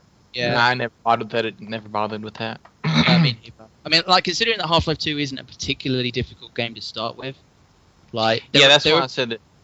Sorry, I interrupted. Nah, it's cool. There are some moments, even in the base game, like speaking of Striders, there's a Strider fight on a rooftop, sort of close to the end before. I don't want to spoil Half-Life 2 for people who haven't played it because, as I said, I think it ages really well. So it's something that people should play. Whatever. Who hasn't played Half-Life 2? Yeah, I was about to say everyone on Steam owns Half-Life 2, probably. Yeah. I've owned a giftable copy of Half-Life 2 for like 3 years because who owns Half-Life 2, guys? Yeah, exactly. Yeah, seriously. There were always like weird spikes in difficulty at weird moments, but basically the actual basic enemies and like basic scenarios are never really that challenging. And I played Half-Life 2 on hard when I played it, just because I thought, since I know what's coming around every corner, like I'm not going to have the sort of the level design like surprise challenge. So I might as well like have a combat challenge, like give these guys a little bit more health, make them hit a bit harder. God damn, the guns are still so much fun to fire in Half-Life 2. Fire of the Combine rifle is like the best thing in the game. Yes. I don't think all that bounces around. Yeah. Also, the game is another great example of a fantastic shotgun. The shotgun, but the revolver. I'd forgotten how great that revolver is. That's a great weapon. Yeah. You just shoot one silver protection officer in the head with it, and it just sends him flying. Absolutely. Yeah, I love and the crossbow pinning people to walls. The spinning gun or whatever, nail gun. Yeah, and that's like a great introduction to that weapon because you can like see like a Combine soldier like on a billboard in the distance from where you get it, so you already get to like try it out and see the effects. Yeah, that was like the mastercraft in fucking game design, also with the hints and shit. Yeah. Definitely. Yeah. I guess like that there was a period between 2004 and 2005 where good shotguns were in shooters. Because there were that Fear, Doom 3, and Half-Life 2 all came out in the same, like, I guess 6-month span, I think. That's a good shooter here, I guess. Yeah. Well, Fear, I don't know. Well, Did Fear was come out that long 2005. ago? Pretty much all of Fear's Yeah, it's- guns are super powerful. Like they feel strong. Yeah. Like Yeah, I that mean, was like that. yeah. Fear was 2005. But yeah, You know, Fear's guns. You know what made me feel super old and weird? What? Stalker Shadow of Chernobyl was supposed to initially compete with Half-Life 2. Wow. That's pretty Like, nice. that game got Well, really pushed. good thing they didn't. Well, And then it came out. Stalker 2 will compete with Half-Life 3. Right. Yeah. Man, what the hell's Half-Life 3 gonna be? I mean, anyways, I don't even know. Yeah, It's gonna be a free-to-play MOBA. Yeah. You know, I don't played that. get this. You. I don't get this talk of what is going to even be, because people were talking the same thing when Half-Life 2 was not even coming out. Sure. At the But same I don't time, know, like, you make, like, you can't ignore Call of Duty and stuff. Like, you just make Half-Life 3 like Half-Life 2 again? Like, you can't do that either. No, but like, yeah. please, God, please, for the love of God, do not make Half-Life like Call of Duty. Oh, not Call of that. Duty You is can't a ignore fine it. You thing, can't just but- go, I guess they could ignore it. but Gosh, my crowbar has a sick fucking gold skin on it. It's level 17. yeah. I was more thinking like it was weird going back to Half-Life 2 and realizing that the right mouse button doesn't aim down the sights. Exactly. Like, you have to do I'd that. rather have alt fire than Have aim to down do- sights. Yeah, kind of. It was refreshing. Like I generally like. And the fact that you're not forced to follow someone with like a follow sign above their head the whole fucking way. Like like for you a do game have to that's follow already linear to begin with. Yeah, You know? absolutely. Just finding your way through it and just Yeah. make kind of at least for me as a player, I feel more respectable than going through a linear environment with a tour guide essentially just right in front of me. It's like, yeah, I could do this myself. Fuck you. Especially since there are, much more subtle ways to convey that same fucking thing. Totally. And, Yeah. and Valve does an I excellent heard job at it. I heard several designers of modern video games say that they try to guide the player by having him go to sources of light. There's a Yeah, very that's the specific thing. like light That's the blue light in Half-Life 2 that is sort of a subtle way of sort of pushing you in the right direction. Yeah. So here's the problem, Yeah. right? Every Doom time 3 I play uses games now, I blood. look for like the light that's gonna tell me where to go, and I'm like, it's a little too transparent. I don't know. Yeah, Doom 3 uses I'd never blood. noticed. I'd never noticed the light in Half-Life 2 until I watched a Let's Play of Sean Plott, Day 9, the StarCraft 2 Oh yeah, Day 9. Man, I fucking love Day 9. He's like the Day 9's funniest a human cool being dude. I've ever seen. I mean, Have you- this stuff is. Go ahead. Have you? I was going to say something specifically to the Knicks, which is, have you watched Sean Plott playing Magic the Gathering? I've watched Day 9 do every single thing he's ever done, except for some of the most recent Day Off stuff. Yeah, it's awesome. Yeah, he's a cool dude. Go ahead, Ghost. I mean, like what Nick's mentioned, that now that he knows it, he always notices that light is still way too transparent. But it's kind of like the TV tropes effect. That once you read about something about plot device, you start seeing it. But it's still, better than just going, hey, let's put a marker on someone and just have him run around and tell you what to Reading- do. I also like games that have arrows just pointing to the way. That's pretty good too. To what you were saying, Ghost, reading about Chekhov's gun has kind of ruined my inability to Yeah. enjoy. Not ruined, but sort of. I'm always much more conscious of that stuff than I ever was before. What is Chekhov's gun? Somebody explain It's- Chekhov's gun to that. You don't know? Chekhov's gun is a TV trope, or it's rather a trope in general, that means you see there's an item that seems like a throwaway thing in the beginning of a movie or something, and then it shows up again towards the end, and it's really, really important. Right, It's so just basically like the it came from the fact that Anton Chekhov, the writer and playwright of Russian origin, said that if a writer puts a gun somewhere in a scene and describes it, Yeah. that gun better shoot at something at some point in the story. oh yeah, of course. Yeah, You did not know it? It's like the anti-red herring, basically. yeah. You did I not don't know spend a lot of about time on TV, so- Chekhov's gun? Fat Mac, did you not know about Chekhov's gun? No, I did not. Yeah, you start to Well, what the recognize fuck are you doing things that talking you don't know about the names. fiction? All good five. So let's go back to Day 9 here for a second. I'm just Oh, mentioning Chekhov. TV Oh. tropes. We'll Made up a talk bunch about of Day tropes. 9. Alice, have you seen the ideal science fiction series? Where Day 9 talks about his ideal sci-fi storyline. I think he went to piss. Oh no, he's gone. Shit. Well, when Alice comes back, we're going to talk about Day 9 again. Go ahead. My apologies. Alright. Now we. You guys should all watch that. It's really fucking funny. Sure. No, you don't believe me, but you should. Batman, how can you talk about fiction not knowing what one of fiction's basic tropes is? When did I ever talk about fiction? Never talk about In this fucking podcast, you dick. Man, when did I talk about fiction? Dude, Video games are not fuck the fiction, right? realists, bro. They're the realists. I don't know what's going on. So we're also not aware of the second meaning of fiction, as in writing. What do you mean? Dude, no, all these games are true. Alright, talk about Day 9 now. Alright, Alice, have you seen Day 9's ideal sci-fi series description? I have not. Okay, you absolutely have to go watch that. It's so. I've only recently so started digging funny. into a lot of his channels. Oh my god. Oh god, it's so good. Yeah. Anything weird 'cause where he's just like talking about stories is fucking hilarious. Yeah, it's weird because a lot of it isn't for me because I don't really like or watch any StarCraft. Neither do I. I don't like StarCraft Yeah. at all, but like. But he's just a right? cool dude. Like, Day 9 is so funny. I watch all his dailies because he just like goes on random fucking tangents about dating girls, and I was like, this is hilarious. I gotta watch this. There's a really adorable one, which is him and Felicia Day Yeah. playing the first couple of hours of Kingdoms of Amalur Reckoning. And that's really funny. But anyway, You play anything else, Atlas? I've played Dark Souls, What? but I'm What? enjoying it, but I What? don't really Yes. want to talk about Dark How Souls. could you, Atlas? How What do you could mean? I'd always intended to play it. It was just a question of when. Alright. So, how you liking Dark Souls, Atlas? I am enjoying the combat quite a bit. Alright, I think actually, someone that knows about Dark Souls will talk about it because I don't know anything about Dark Souls. Sure. I've been known to know a thing or two about Dark Souls, and I think it's fantastic. Yeah. Yeah, Nick's he can talk about the beginner stuff a little bit. Yeah, no, I'm a pretty new player to Dark Souls, so Yeah. you know.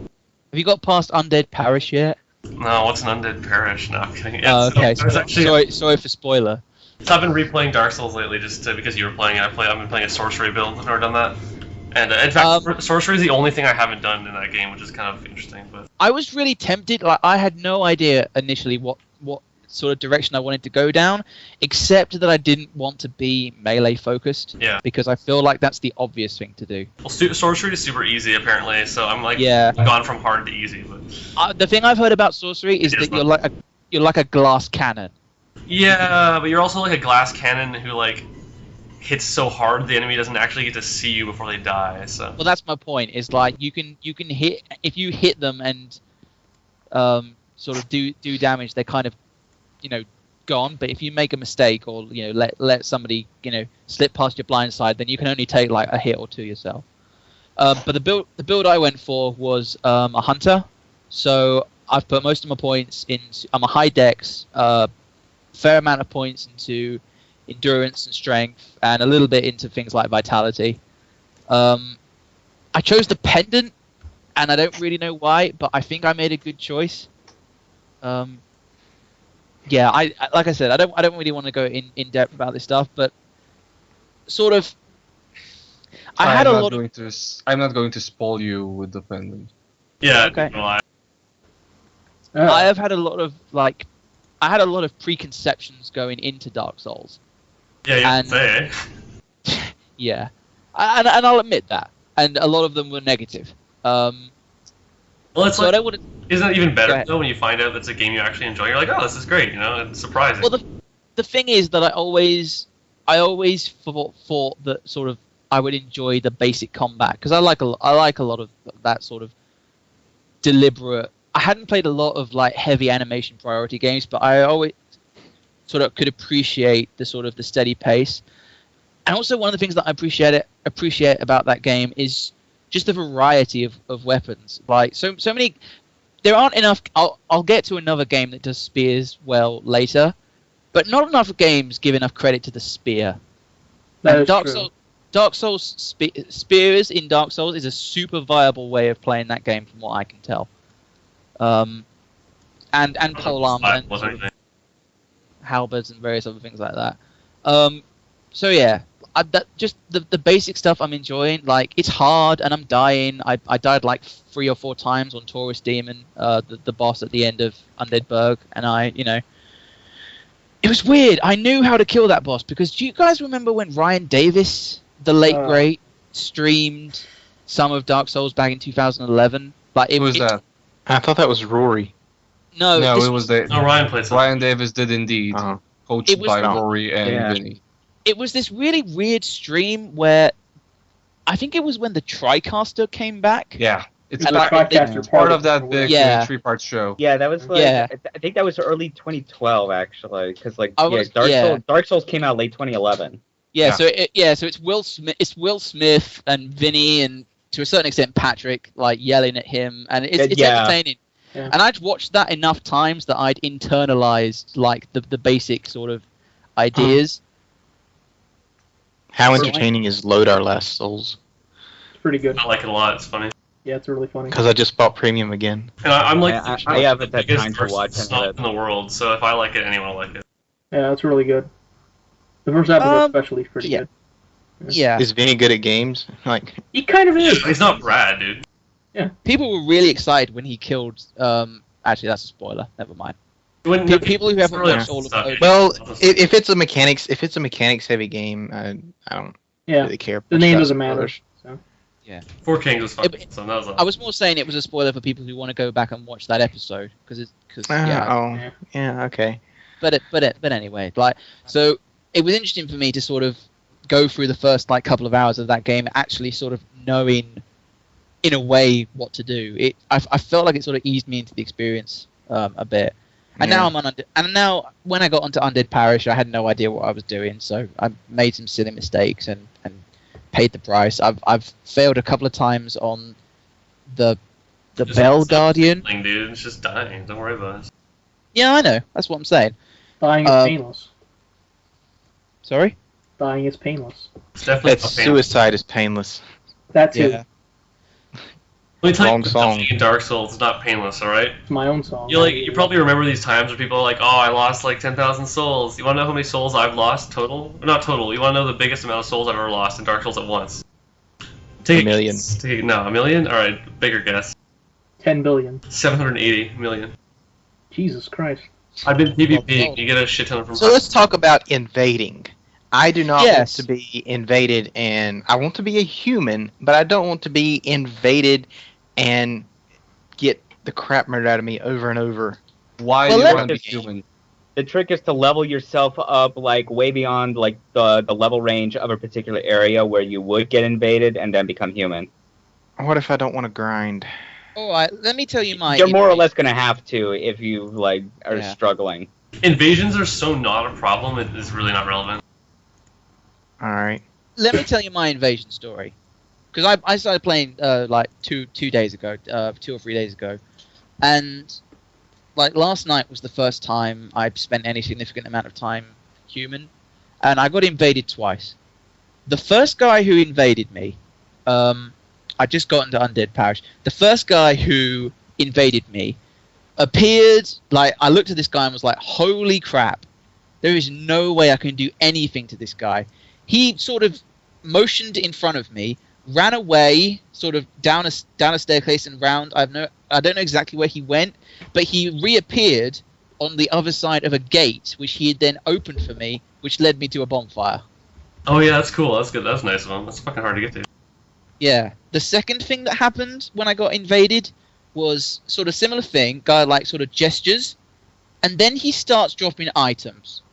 And when I say items, I mean like items that were so good, I actually got achievements for picking them up. Well, I wonder Like- what it was. Like, I guess maxed out chaos weapons or something. Like, I'm a level 20 hunter in Undead Parish with a fire longsword that does 192 base damage and 192 fire damage. Like, that's pretty. He gave me a couple of awesome helmets. He gave me an awesome shield. He probably would have given me more stuff if my computer didn't shit the bed at the exact moment that he was giving this stuff to me. I have no idea who it was. Like, he sort of gestured and sort of said, like, in this weird sort of ghostly voice that the game uses. Whoa. Yeah, exactly. It's so weird. The stone? Yeah, you can drop a stone. That is so weird considering the times that I have been invaded. Nothing of that sort has happened to me. At the very least, it's been people just kind of like fucking me with me, just like doing a bunch of gestures before coming at me to try to kill me. Yeah, That's because that's Atlas what is a I do pure not want. kind soul, and we Yeah. are all assholes. That is Yeah, it's not Probably so much the the number one fact that I thing. got killed when I got invaded. It was the fact that they were just constantly gesturing and taunting just to add insult to injury or something like that. well, that is what I don't want. Like, that's one of the things keeping me from playing Dark Souls. I don't want to. I want to turn invasions off. Can you Period. play the game without? And stay hollow. I do don't you want wanna to be be a human? hollow though. Well, Why do you then want deal with I it. think. I think. I don't Look, for one, I don't think. Like, why can't I just be a human and turn the game's internet off? But why? You just disable the internet connection. Yeah. I know I can do that. That's what I'll probably do if I play it. I'll play it and No, you I know, just want to know why you so badly want to be human. aesthetics.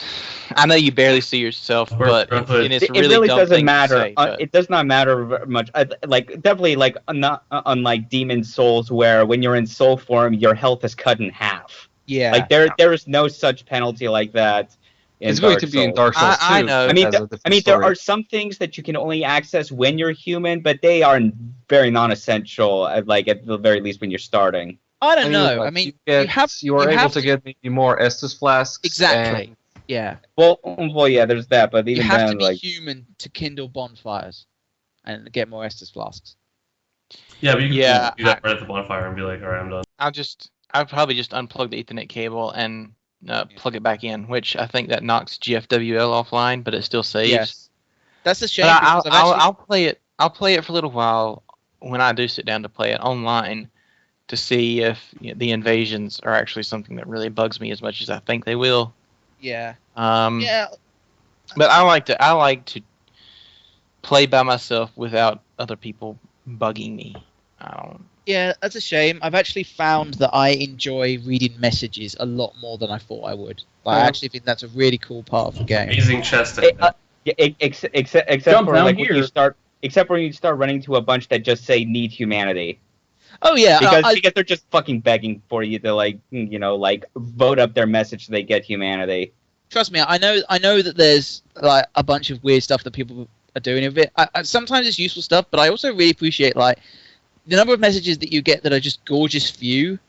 Just it kind of cracks me up, especially when it's in really random places. And the thing that really makes me laugh, in front of the giant breasts of the princess. yeah. But like you can there are a lot of messages that say be wary of, like warning you about an enemy ahead, and then a lot of them say gorgeous view. So the one that really cracked me up was the message that said be wary of gorgeous view. There definitely are some hilarious messages. Well, I'm a big fan of right in front of Gwendolyn, who's the large-breasted reclining figure in Anne Orlando. People always put amazing chest ahead. That's really funny.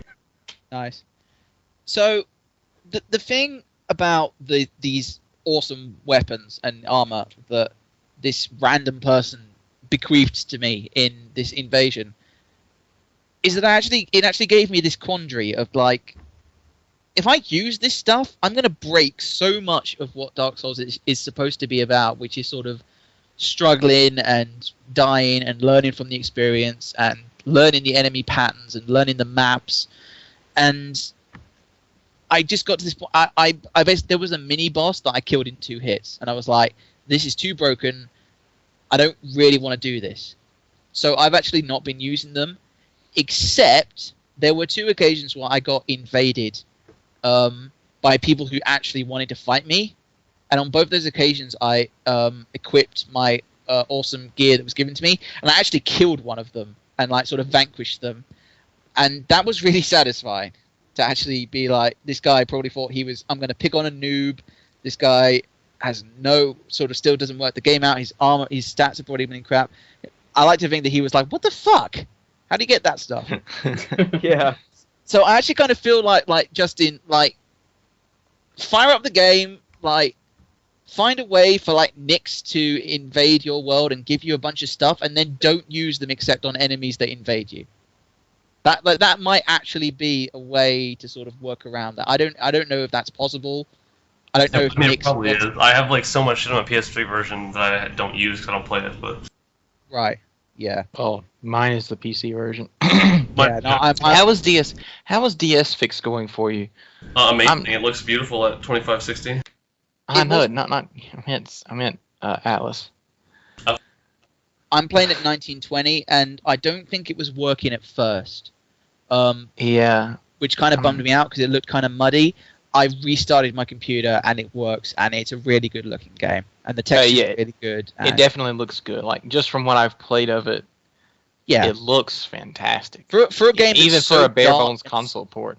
Yeah, for a game that's so dark and so brown and so muddy, and for the amount of people that complain about games that are dark and brown and muddy, it's a damn good looking game. I mean, I understand that there are places that are much more colourful than that I haven't been to yet. It's definitely pretty, gritty, realist. I guess not realistic, Yeah. but like gritty looking kind of. Well, whatever. Most of the stuff that I've seen from Vinny in Load Our Last Souls is him in a dark cave. Like, Except in Orlando is like pretty beautiful. Yeah, and Orlando, and there's like a painted world that is also like pretty gorgeous. Painted World's. I mean, that's man. It's like all blue and. It's all about how you use that brown aesthetic because like the game which started this entire real is brown bullshit. Shadow of the Colossus is a gorgeously looking game. Yeah, sure. So Painted World is like a place I never go anymore in Dark Souls. Let's like skip it every time. I don't know. For me, I went there a lot just so I could kill a bunch of white rats in hopes of gaining humanity. Yeah. So yeah, I've kind of already talked about Dark Souls more than I don't know why, but white rats sounds like something the Ku Klux Klan calls people who marry with black people. Oh, whoa. Jeez, dude. What the fuck is wrong with you? Where did that come from? Sorry, what I don't know. Just like that kind of sounds like a term used. I thought it. Ghost thought white rats referred to something incredibly racist. Oh my god, I should. I thought it sounded like a punk band, but okay. That actually does It's- sound better as it's a just punk punk band. But no, it just happens to be, because you like find rats, like in like, like certain areas, and the rats in Painted World just Yeah, happen to have poor part of town. Am I right? Oh. Yeah. Fuck you guys. Thanks, Ghost. You broke the podcast again. So this week's So, episode what's- title is Rats. White Rats, right? Probably. Oh boy. We haven't had a lot of comedy this episode, so I don't know. That's not even comedy. That's horrible. It's black comedy. Racism is nothing. Well, it's not black Oh my comedy. god, black comedy. You're horrible. You're the worst person. That was a pun unintended. That's pretty good though. Was that really unintended? I have to wonder now. It wasn't. I know, like- I realize what I'm saying in the middle of You're a saying. comedy genius, man. Yeah, it started with you Stand up. saying it, not realizing the implication. That makes it Damn funnier. It is. Yeah, it really does. Oh shit. Wow. You're good at this, aren't you? Okay, White Rats definitely needs to be the title for this episode. I don't fucking care. All right. All right. So who hasn't I talked about told- what they've played yet? Well, there's one more game that I wanted to talk Yeah, I about. want to talk about Pokemon, so hurry up. Oh, Yeah. I didn't get to Well- talk about my shit yet, so But I don't think you should after that. Wow. That was cool. yeah, it's your own fault again. I'm kidding. So Pokemon. Well, maybe we don't have time then for me to talk about. Go ahead. No, we got time. Go What are you ahead. talking Go All ahead. right. I had my moment. Sure. I will trade every fucking game just to have that. So I went through. I've been in a little bit of sort of taking a break from various sorts of grand strategy games. I play a ton of Europa Universalis 4 before I sort of.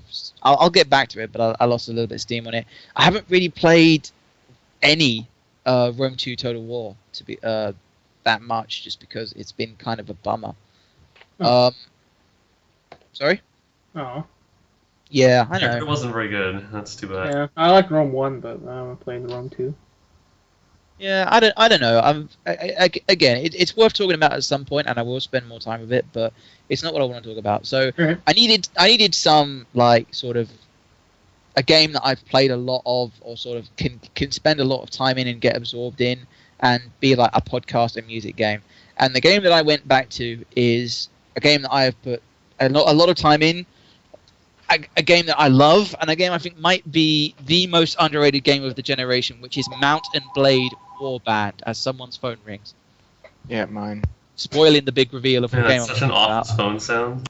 Yeah. It really was, actually. Yeah, that was really boring. Yeah, It's like I felt like I was back to my admin. Like my ringtone is like a Miku song, so you know. Of course it is. Of course it is. What could it not be?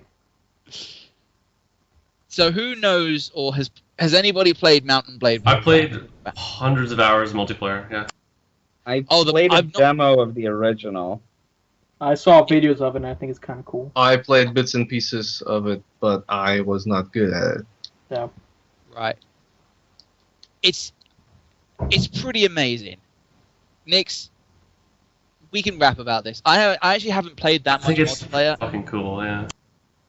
It's funny to me that sort of I feel like the existence of stuff like Chivalry and War of the Roses, that those games' existence can be traced back Yeah, to absolutely. There. to this So super that and weird- Die by the Sword. Yeah, well, yeah, Yeah, sure. Even. Yeah, they're all, this they're all ga- based on Metal Blade for sure. Yeah. So this game is made in Turkey by I believe it started by like a husband and wife duo. That's awesome. It Oh has shit, an I didn't know that. It has Yeah, it is. Yeah, I actually sort of recently sort of like I've got a list somewhere on Giant Bomb of favorite games by country of origin. And part of the reason for that is just so I could be like, hey, my favorite Turkish game is the only Turkish game I've ever played. It's just so happens it's fucking awesome. English game is The Witcher. It's fucking sick. Yeah. So yeah. There were an awful lot of redeeming qualities to the Mount and Blade games, but especially Warband. The visuals is not one of them. I think No. one of the things that might turn people off this game, sort of initially, is that it looks like it's a game from like about 2001. Just like really low detail, like it runs. But the advantage to that is that you've got these big battles, and so it runs really smoothly, which is the advantage. So the basic premise for Mount and Blade Warband's single player, which is what I've played the most of, is that you're in this like sort of generic fantasy kingdom. Not really fantasy because there's no magic, just like this fake historical kingdom, where like there's this political faction called the Kyrgyz Khanate, which they might as well be Mongols. They are Mongols by in all but name, and the Saranids are Arabic in nature, and there's a kingdom literally called the Kingdom of Nords, which makes me think that I'm playing a Skyrim mod, and that makes me happy. Nice. So you're just dumped in this world, like you get to pick where you start, and you pick a character. It's this really weird intersection between role playing, RTS, and grand strategy, because you have a character who you're developing over time, and you have these skills, and you have skills that make you a better leader in battles, and skills that make you a better fighter, and skills that let you like heal your faction mates better. You also have a lot of other heroes who can do that stuff for you. So like I'm going to dump all my points into charisma, which is going to make me way better at leading people into battle, and then I'll have a healer and I'll have a tracker and all that other stuff. And then the grand strategy part is there's this big map, and you start out with 6 kingdoms on different sides of the map, all of whom want to sort of take over everything, and there's wars waging, and you can take part in those if you want or not. You can go be a trader, you can go fight bandits.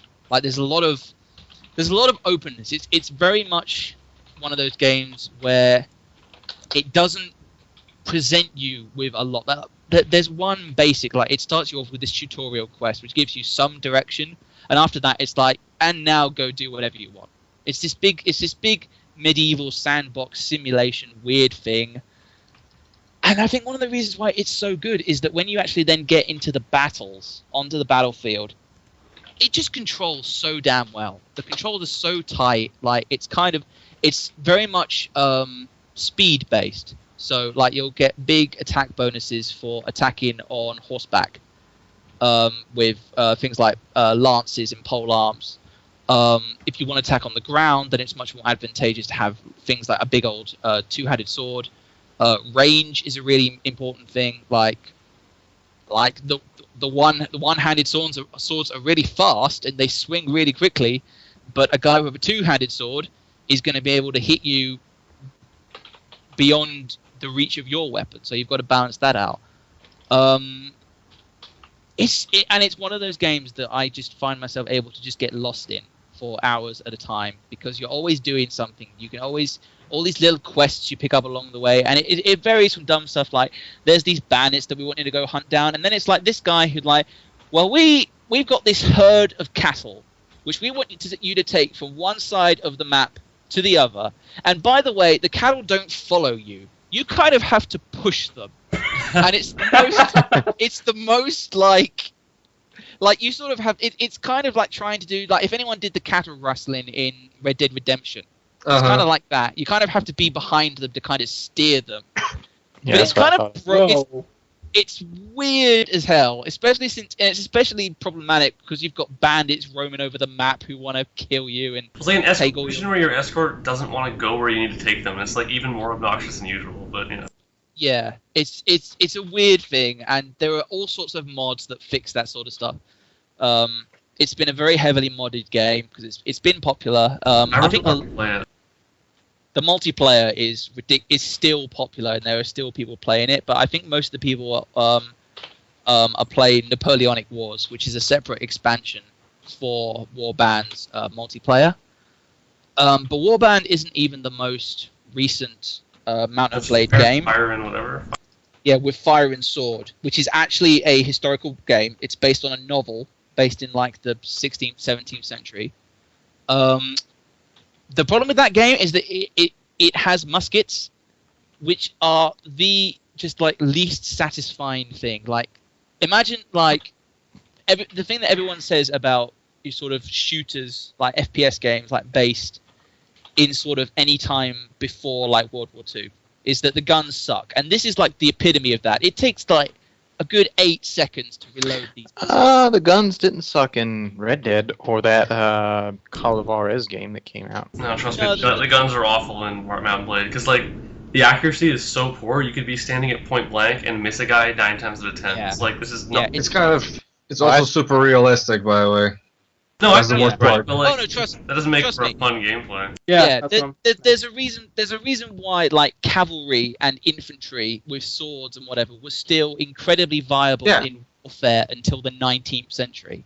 It's because until the 19th century, guns sucked. Like, you could do one initial burst of fire and maybe you hit a guy, and then you sort of get into this big melee scrum. Yeah, and then you charge, exactly. And oh my god, trying to fire a gun from horseback, because that's like the Patriot. Yeah, because I remember. Fun history fact: I remember that the inventor of the machine gun invented the machine gun so executions would be more efficient, and then was himself executed with the guillotine. Huh? Wow, that's a great story. Jesus. Wow. I did not know that. It's like the guy that died by riding the scooter or whatever. Yeah. Did the Segway? Yeah, Segway. Yeah. Yeah, driving an off-road Segway and the inventor of the Segway going off a fucking cliff. Yeah. Although Ghost Story just makes me think like it would like totally fit like in a Drakengard game or something. Yes. Like just have the weapon story. Yeah, exactly, right? Like it's like instead of some child getting raped 25 times and then being fused into a sword, like most of them are, you know. Like... Wait. More or less. Seriously, you need to play more Drakengard. Yeah, that's at some point when Atlas is done speaking or something, we need to explain what's so exciting about Drakengard 3. Because I have no clue. Drakengard 1 and 2 have fucking crazy stories and are awesome. Yeah. And Nier is related to that series. Yeah.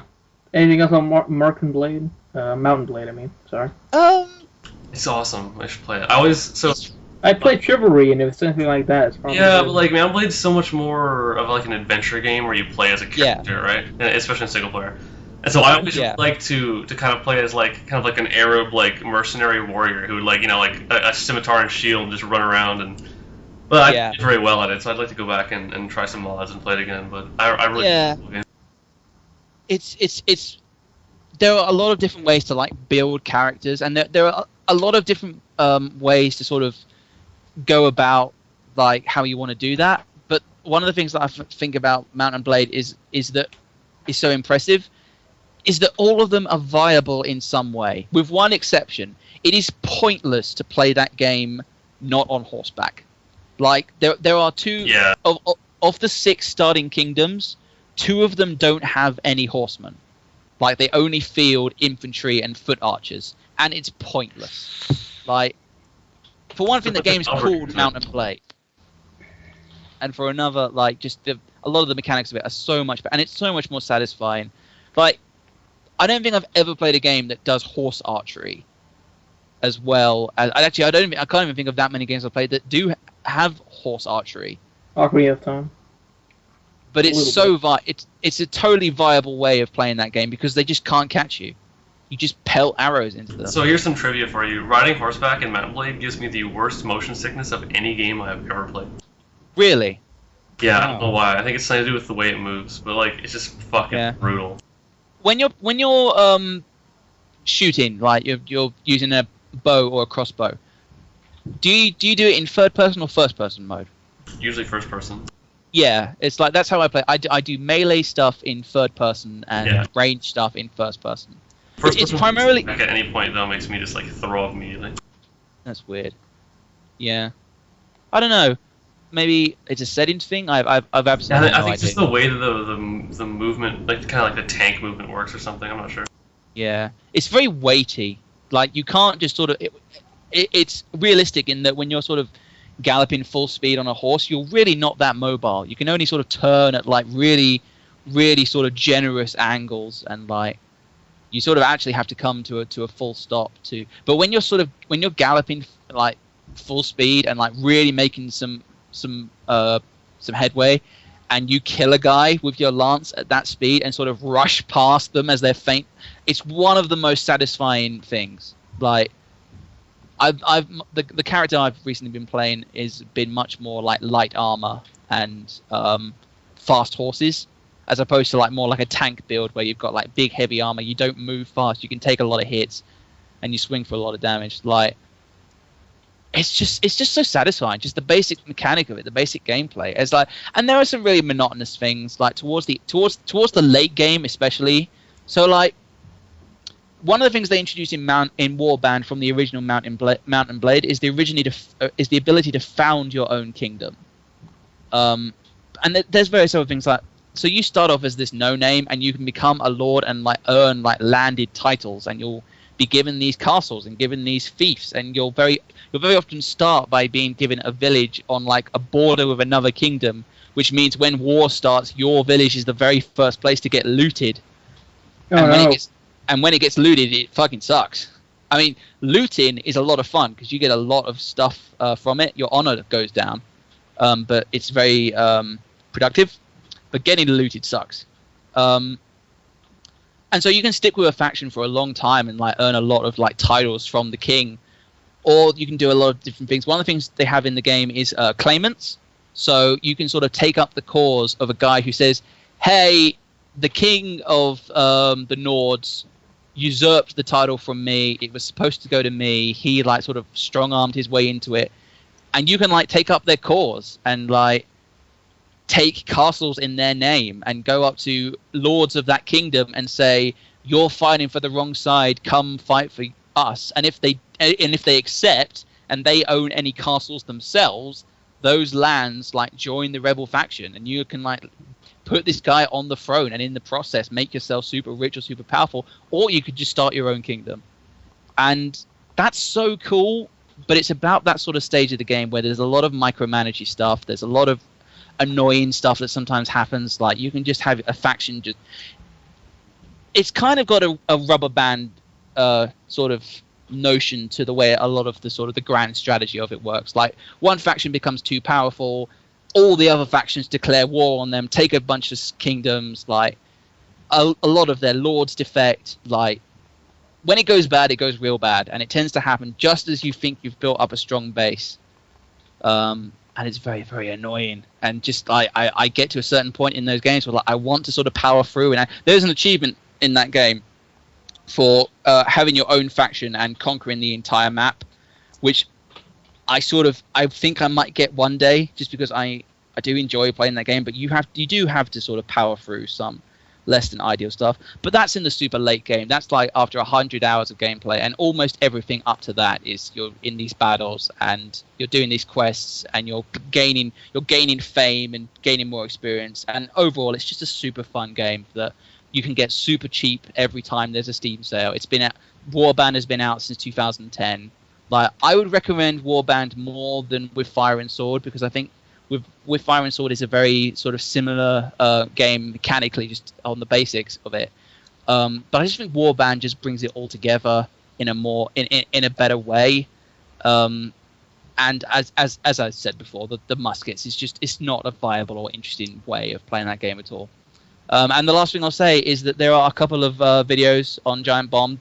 They did a quick look of Warband and of With Fire and Sword, both of which were led by Dave and feature Vinny, and I would recommend them because they are. I need to know. They show off those games, and they are also super entertaining. So my ideal playthrough of Mount & Blade would be like being able to play as a mercenary and fight in wars, but like not have to do any of the micromanagement, which I realize is not like maybe not the right game for me, but like I just think it'd be kind of cool if you have a multiplayer component where someone would lead the battles and I could just be like, hey, I'm just a dude who you can hire to fight, and I'm some guy. And what you mean if the actual multiplayer had like a meta game level grand campaign? Yeah. Man, that like Battlefield's Commander. Yeah. That would actually be super. Yeah, I think they've had. You're hired. I think they've had some of that stuff in the Total War games. Like, I like the first, or not the first, but like the direct control single unit combat of Mount & Blade, right? Yeah, absolutely. And like you can give instructions in the field, like archers, like hold your fire, like because they're too far away from the enemy, so they're going to waste all their arrows shooting at them.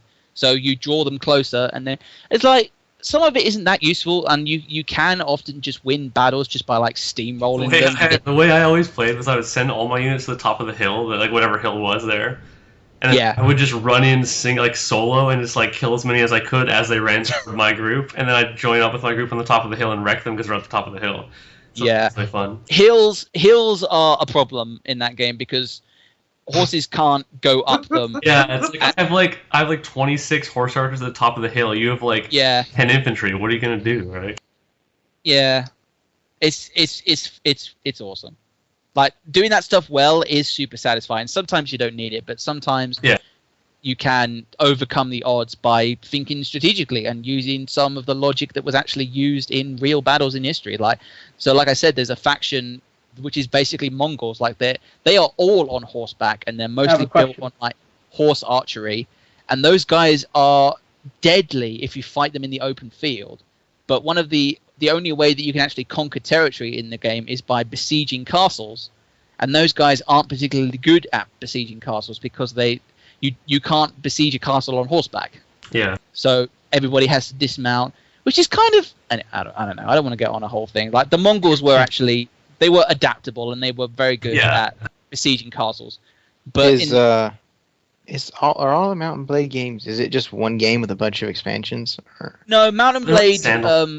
Mount & Blade is the original game, and Warband and With Fire and Sword are all standalone games, but they're basically the same game. Like you don't need to play Mount & Blade. You can go straight to Warband, and you can play With Fire and Sword as like a curiosity, and maybe you'll get more out of it than I did, or sort of enjoy some of the mechanics and sort of the world of that more than Warband. I have two questions. Yeah. First of all, do I have to read the books? And the second is, absolutely. Can I be a samurai? Yes. So, yes, sort of. There are no like Asian-inspired factions apart from the Mongols. And well, if you count the Arabs as Asian, which I suppose you do. Yeah, whatever. We know what you mean. Yeah. Not what he means. There is one super hidden set of armor called Strange Armor, which is like super hidden. It's really hard to find. It's so super hidden that you have to mention it twice. Indeed. And you can't. You can basically kick yourself out as a samurai. And it's armor and weapons, so you can get a katana, and I think maybe a daikatana as well, like a two-handed. Oh, fuck. Why would you want a daikatana? No dachi. No dachi, that's what I'm thinking of. Thank you, Nick. Oh, I don't want. It's crazy. I have never found a single piece of the strange armor, just because I don't know where to look, and I've never really fought to do so. But yes, there is one weird way that you can, and then you're the only dude. You're the one samurai. Right, exactly. You're the last samurai. Yeah. Or I have to make my character look like He can be Tom Cruise. That's it. You're fired, Exactly. buddy. That's it. You just made Mountain Blade 1,000 times better. Apparently, it's hidden in like a chest in a pile of hay in Rivacheg. Like what? Makes sense. I know where Rivacheg That is. sounds obscure. But yeah, there are lots of places that you can like. You go to a castle and you get a bunch of options, like walk around town, and that's like you can go to the tavern, and there are mercenaries there, and there are ransom brokers. So one of the big things in the game is you can kill characters outright, or sort of not characters. There's no like death to any of the major characters, but your units die, and the units that you're fighting die. But if you knock them out instead of actually killing them, you can then take them prisoner and sell them into slavery. You totally sell people into slavery, and it's a really viable way of making money, especially in the early game. And so that's the sort of stuff. This game sounds gnarly. Yeah, it's jank as hell. It was great. It's weird in a lot of strange ways, and but it all comes together so well, and it's so cool. Absolutely. Well worth anybody's time. And like I said, every time there's a Steam sale, you can get the whole pack for like $5 or £5 or whatever. Just get the whole pack and then just play Warband, because it's kind of the one that everyone should play. And it's got the Napoleonic Wars multiplayer expansion, which I've never tried, but the multiplayer is a lot of fun. It has guns, so fuck it. Yeah. So I want to hear about Pokemon because I am tempted. You guys hear that? Yeah, what? Yep. Is that Pokemon? It's Pokemon. Pokemon's Nice. fucking back, man. So I heard that the Japanese version has English text. I might buy That Maybe. makes no sense. makes no it. Well, sense. because I only have a Japanese. Are you gonna? So If you're, Right. Oh, yeah. Oh yeah. This is It does have a language. This is the reason why there is an economical crisis. why? Because I go buy all my shit from Japan, or because Pokemon came? Yeah. he lives in Canada. in Canada. This is why the government shut down. We don't even have a free trade agreement, so I have to pay ridiculous duties on every import. So whatever. All right. Fucking Pokemon's back. I'm back. It's back. It's taken over my life. So which starter did you choose? Okay, first question. Is it the first time you fell into the Pokemon hole, or is it Oh hell a no. relapse? Relapse. So This I sounds like the rankings of a relapse. Let's go I played- around the table here. What is everybody's experience with Pokemon? I played I Silver borrowed- first. I borrowed one of the original Game Boy ones from somebody at it was either my elementary school or like the after school care or something in the mid 90s. All right. Played it for like 5 hours and gave it back. And Shit. maybe watched 3 episodes of the TV show. That's my Pokemon Ghost. experience. I played a bunch of Leaf Green, emulating it from the GBA. Got it. Then I tried emulating Black White, but the version I got didn't allow me to name my character bitch or whore or fucker, so I didn't play it. No point in playing it then. Atlas, what's your Pokemon experience? Played a ton of Blue and Red back in the day. I think my favorite, actually no, without question, my favorite game in the series is Gold Silver. Yeah. And could never really love any of the games past that. Like I played a little bit of Sapphire. I played a little bit of what was the DS one? Diamond. Pearl. Or Diamond. Yeah. Mm. Yeah. And I played Actually, I don't think I played any Black. I bought Black. It's on the shelf. I don't remember anything about it. I don't know. Like that's what my Pokemon experience is. I'm a super lapsed. Like once it was my thing. Like I played both Pokemon Stadium games on the N64 and they were awesome. Yes. Yes, those games were so good. That's so good. Yeah. I played Pokemon Puzzle League. That's a great game. Yeah, that is a great game. You got through the stadium games with a bunch of rented Pokemon. Pokemon Snap, motherfuckers. Yes. I like Fuck yes, Pokemon Snap. Africa 1.0. Yeah. Wii U Pokemon. Oh, snap. Instantly sold. So my experience with Pokemon is blue version only, and I caught them all. That's right. Nice. 101. What's So up? my experience is I played every single Pokemon game up till the DS ones. And Did you catch them all? No, I haven't caught them all. I did. That's good. I have a screenshot of my Pokemon certificate that you get in the game when you catch them all. I was like, this is so fucking intense. I was like, what? I was like 9 or something? I don't remember. Sure. I had to rent the red version and borrow my sister's Game Boy because no one I knew was Alright. the games. Okay. Fucking swag.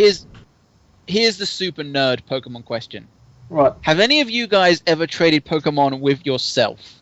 Like I No. said, dude, I rented red version because no one else was playing it. Played through it enough to get all the red version exclusives and traded them all to myself. Yeah, I know, I did the same thing. good shit. I totally did. I I didn't have that many friends who played I actually Pokemon. traded with a human for was Mew because my friend went to the event in New York. So Yeah, see, that was the only one I didn't get, so I couldn't actually claim to get them all. But I got 100. I got the 150. The only one in New York I think I went to was the one with Deoxys, which was a crazy Pokemon that had DNA and stuff, and you could get different Deoxys. Yeah. That's like the one. I Gene Sect. It also has that stuff. Yeah. It was pretty crazy. All right. So tell me about XY. So you like Pokemon Stadium, right? Totally This is Pokemon Stadium. outstanding. This is Sold. The 3D is fucking incredible. I wish they had the announcer though. It is incredible. Every single Pokemon looks fantastic. Fucking great. Mr. Mime Seen those graphics? Mr. Mime's idle animation is him making a box. Like he's trapped in a box. That's his idle animation. Nice. How do you It's feel about incredible. Snorlax standing up for the first time? I saw that picture of like Snorlax like in every generation. He's like slowly getting up off the ground. It's pretty good. Yeah, it's great. Uh, any whatever you think Pokemon is, the Pokemon you want, it looks fantastic in this game. It looks so good. That's it, They man. put in a Mega version of my favorite Pokemon, so I'm kind of interested. Mega Absol is Absol's my favorite Pokemon. So I have an Absol Mega Evolution. It's great. yeah. Some of them are kind of crazy, but most of them are pretty good. Alakazam's is pretty fantastic. Alakazam was so jacked in the first generation. He's fucking awesome. I love Alakazam so much. Yeah, me too. Alright, so this is the perfect Pokemon game to get into. Anyone that even considers playing a little bit of it should play it because it's so great. It is so great. The graphics are fantastic. Just seeing this world in 3D is just incredible for the first time on handhelds. It's just great. A fully fledged one is just incredible. I'm not too concerned with like starting playing it. The thing I'm concerned with is not getting to the end of it. Because like Silver, with that being my first Pokemon experience, I played like pretty much like all the way to the end. Like not I did not catch them all, but I did like pretty much just about everything I could in that game, short of getting every Pokemon. Yeah, I there have been the last couple of games that I actually gave up before actually not finishing them, but finishing them in that you beat like whatever the equivalent of the Elite Four is in whatever game. Like I found myself running out of steam a fair number of times in those games. So I'm kind of the same way. It's like I feel like I go through that experience of how those games start, and I'm like really enthusiastic about the whole thing, and then I sort of progressively lose steam with them as I go along. Dude, Yeah. Mawile is like fucking sick. Gosh! I mean, like I even like tried the Crystal version a shot. So like even though like Gen 2 was like my first experience, even with Crystal, I did not like have enough willpower to get through all the way through that again. Well, it's like they made Gold Silver, which is perfect. So like all those other games were like, these are good. It's not fucking Gold Silver. So Mega Kangaskhan has Parental Bond, which allows it to attack twice per turn. The fuck? Wait, okay, Parental tell bond. me. So we actually have explain to me the notion of Mega Pokemon. So I haven't actually played the game, but from my understanding, there's an item. Well, there are various items, one for each Mega Evolution, that you can give to your Pokemon that during battle will allow them to turn into their Mega version. Which I suppose is, better than... So like it's like an evolution, but like in an individual battle. It's like going Super Saiyan in a battle. All right, now you're talking my language. All right, here we go. And according to Okay, that makes more sense, actually. Wikipedia, Yeah, that does. in order to undergo a Mega Evolution, the Pokemon must be holding the applicable Mega Stone. The player must utilize their Mega Ring, which contains the Keystone, to resonate with the Mega Stone held by their Pokemon, thus triggering a Mega Evolution. Mega Evolution only occur in battle and disappears once the battle is finished. So you say it's like going Super Saiyan. Does it take 17 turns? Yeah, you're grunting the entire time. Nice. Nice reference. How many Super It's like the Saiyans? manga. It's not filled with all that filler bullshit. Dude, how long until Salty Bet is just like SSJ7 Charizard versus, How many Super Saiyans does it take to change your light bulb? 1, but it takes like 2 weeks. Not bad. Yeah. That's all right. How I haven't watched Salty Bet in a while. I've been neglecting posters does it take to change a light bulb? No, Wait, what? I said, how many internet forum posters does it take to change a light bulb? No, they never fucking change anything. There you go. What's happening in Salty Bet at the moment? Who's OP in I have Salty no Bet? idea. I haven't followed Salty Bet for a while. Yeah, me neither. I had almost forgotten about it until you mentioned it just now. Yeah, me too. Me and my friend used to watch it all the time while playing Dota, but like that's a bad idea if you want to win. So I kind of felt that way about Dark Souls. Not to drag us back, but that seems like a game that I would want to play like while watching Giant Bomb streams or whatever. But if you stop paying attention for 1 second, yeah, I listen to stuff while playing Dark Souls a lot. Yeah, I guess so. GTA is my go-to game. GTA 5 has became my go-to game when I want to listen to something or I'm doing something else. Yeah. Because Has anybody else beaten that yet? not yet. I didn't yet. I So- haven't. I actually would want to talk about GTA 5 a bit. Let's Can I want to hear about GTA 5. I haven't played it. Is there anything else about Pokemon? I don't know if that actually disappeared. Fuck it. Whatever. Let's talk about GTA 5. All Okay. right. So right now I'm actually playing GTA 5, and a second ago I was playing Trevor, and I was running away from the police, and I got run over by a train. How'd you And it literally came out of nowhere, like from my blank spot on the right. Well, were you on train tracks? I was about to say it can't come Yeah, out I was too much out of no. I was No, it just burst out I of was a portal crossing and the- ran you over, and then just left. It just went back It's like to something. Skytrain you were- from the zombie trains. Quick look. no. I was running. I Okay. was running across. I was crossing the train tracks, and I'm playing in a muted game, so I did not hear that a train is coming around, and then suddenly from the right. That's pretty good. That happened to me in Red Dead Redemption. And it was one of the scariest things ever. My horse exploded. Like, really? You can have horses explode in that game? Yeah, kind of. It's just this pile of viscera. Oh god. Like it's split in half, or There's something. videos online of it. You should check it out. It's hilarious. I'm going to. Alright. My favorite part about herding horses in Red Dead Redemption is that Marston will actually criticize himself. What the fuck is Yeah. he doing? Yeah, That's he the totally only does. thing that he will actually say. God damn it! What am I doing? I'm glad I brought up Red Dead Redemption. Just because it was the first Rockstar game I loved. So I really was bored of 4. I got bored of it super quickly. And Okay. there's a lot of stuff about 5 that I've heard that makes me think Yeah, it actually might be. Okay, that's what I wanted to talk about. Yeah. That's exciting. So I think 4 is okay, but I liked 4 in spite of itself. Like I didn't love it, etc. Like it's a 3-star game if I would have to give it a rating or anything. And like the reason why I didn't like it was that the story lost all of its steam around the time when you left the first island. once you got into this big Manhattan part of the game, it just went off the rails.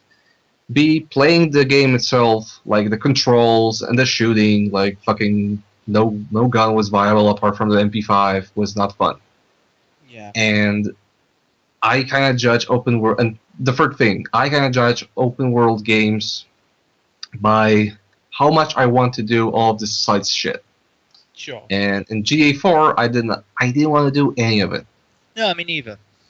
Like, and right now I'm playing GTA 5 while doing a podcast with you, and I'm trying to get 25. I'm trying to fly a helicopter around under 25 bridges because it's a part of 100% completion.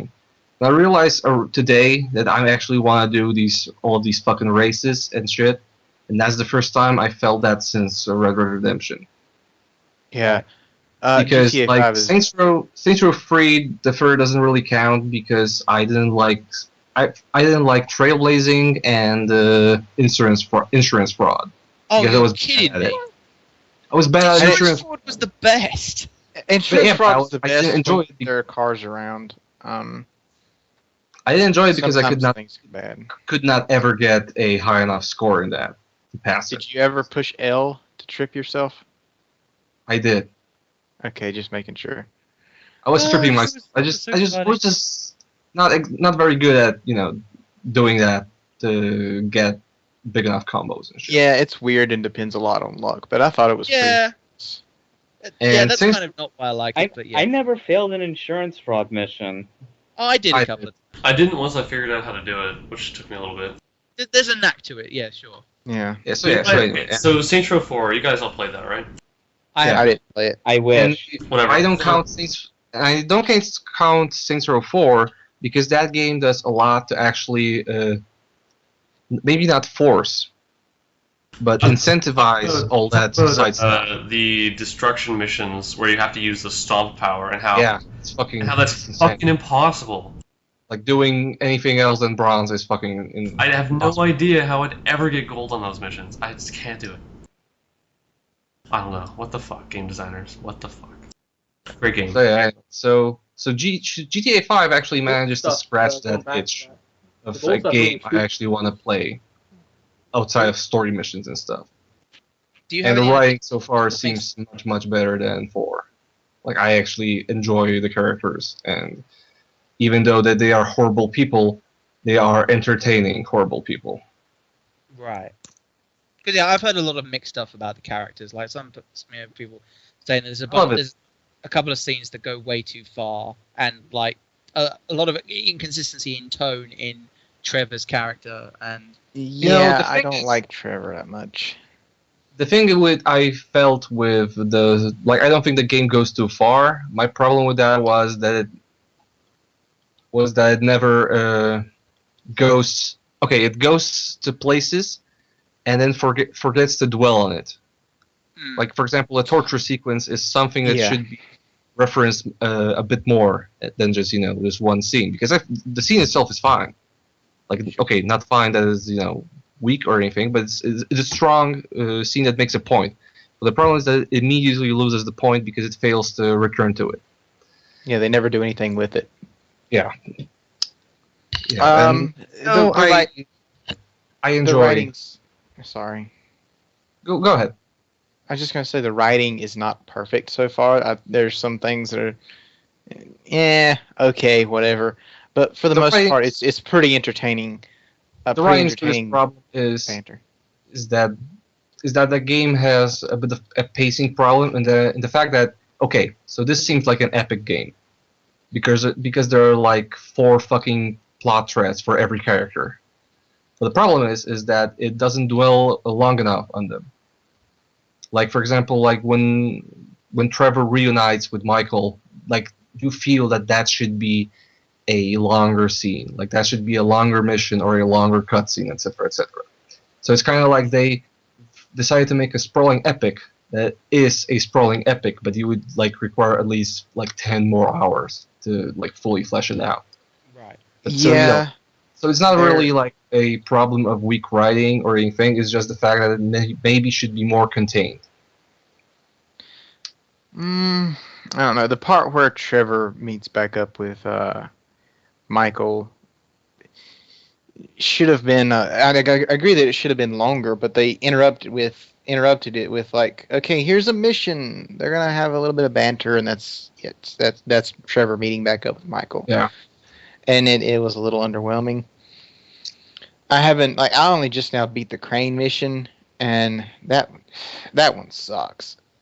GTA 5. I had no problem with the crane mission because I don't have a problem with it. It's just boring. I love the heists.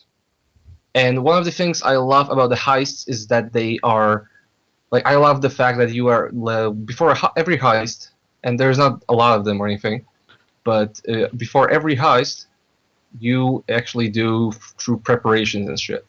So you go around the place you're about to steal, and you try to pose, you try and run around and actually see what you are going to rob. Right, your case for example. Yeah. So, for example, in the first during the first heist, we, for example, go with Michael to a jewelry store, and you make photos with with a camera hidden in your glasses. You make photos of stuff. Is it Google Glass?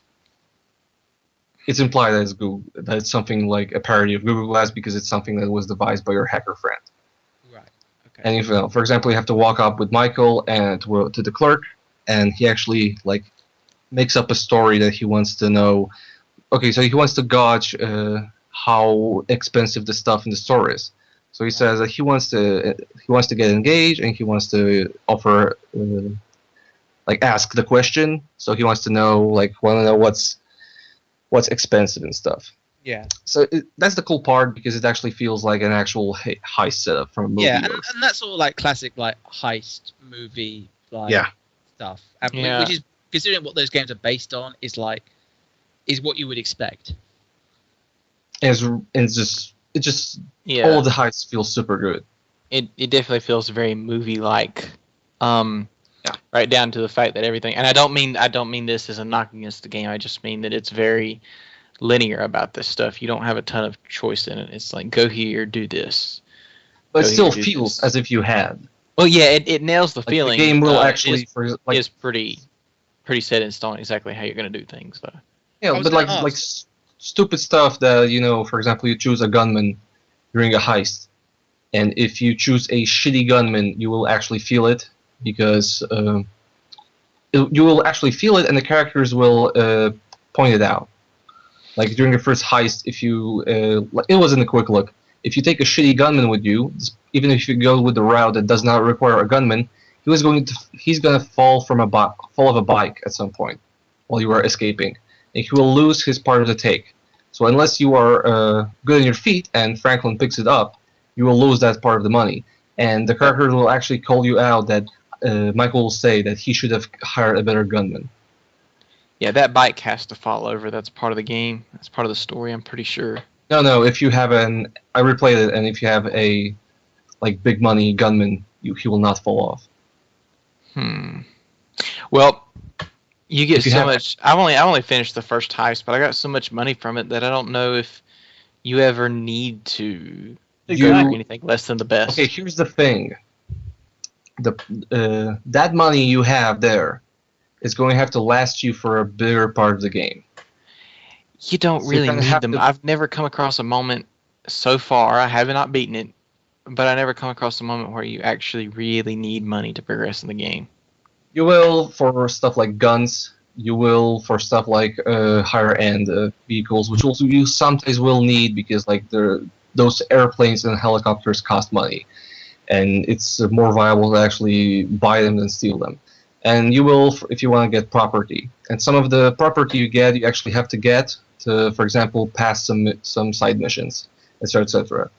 So so you will actually. So it's not like you have a ton of money around the end game that goes for nothing, because it's not like you will be strapped for cash all the time, but that money has its use. So you can't just go around and willy-nilly just spend like an idiot. Because you can't. You can't grind up enough money to do anything in the game. You have to. You can through the stock market, but that also requires you to be smart about it. Yeah. So if you are really stupid about those assassination missions, you will actually lose a bunch of money or not earn enough. And the real life auction house is it's gambling, you know. So if you are bad at looking at stocks and stuff, you will lose cash. It's GTA 5 is a fine game. I think it's good. I don't think it's quite perfect. But it's not perfect, but I think it's really fucking great. Yeah. Like I was not sold on the concept because I played GTA 4, and even though I loved Red Dead Redemption, I also knew that was not the studio that was making GTA 5, so I was kind of wary about it. Yeah. But like, I enjoyed it a lot, and I was really not excited when it was coming out.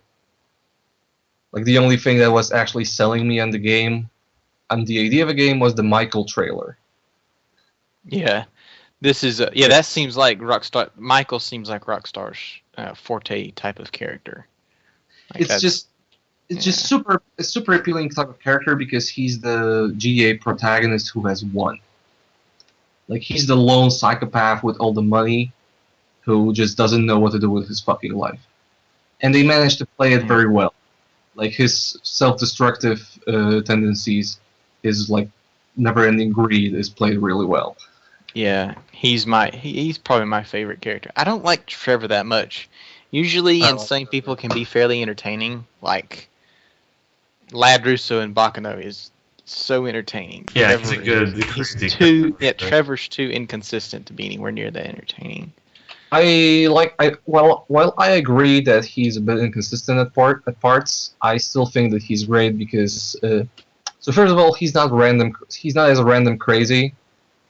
Because most of the time he's actually played up to be very street smart and intelligent. It's just that he's like it's less like his insanity is played a bit less as the kooky, crazy friend, and more of a guy who is just extremely deranged and he's waiting until a moment where his psychosis just takes him over.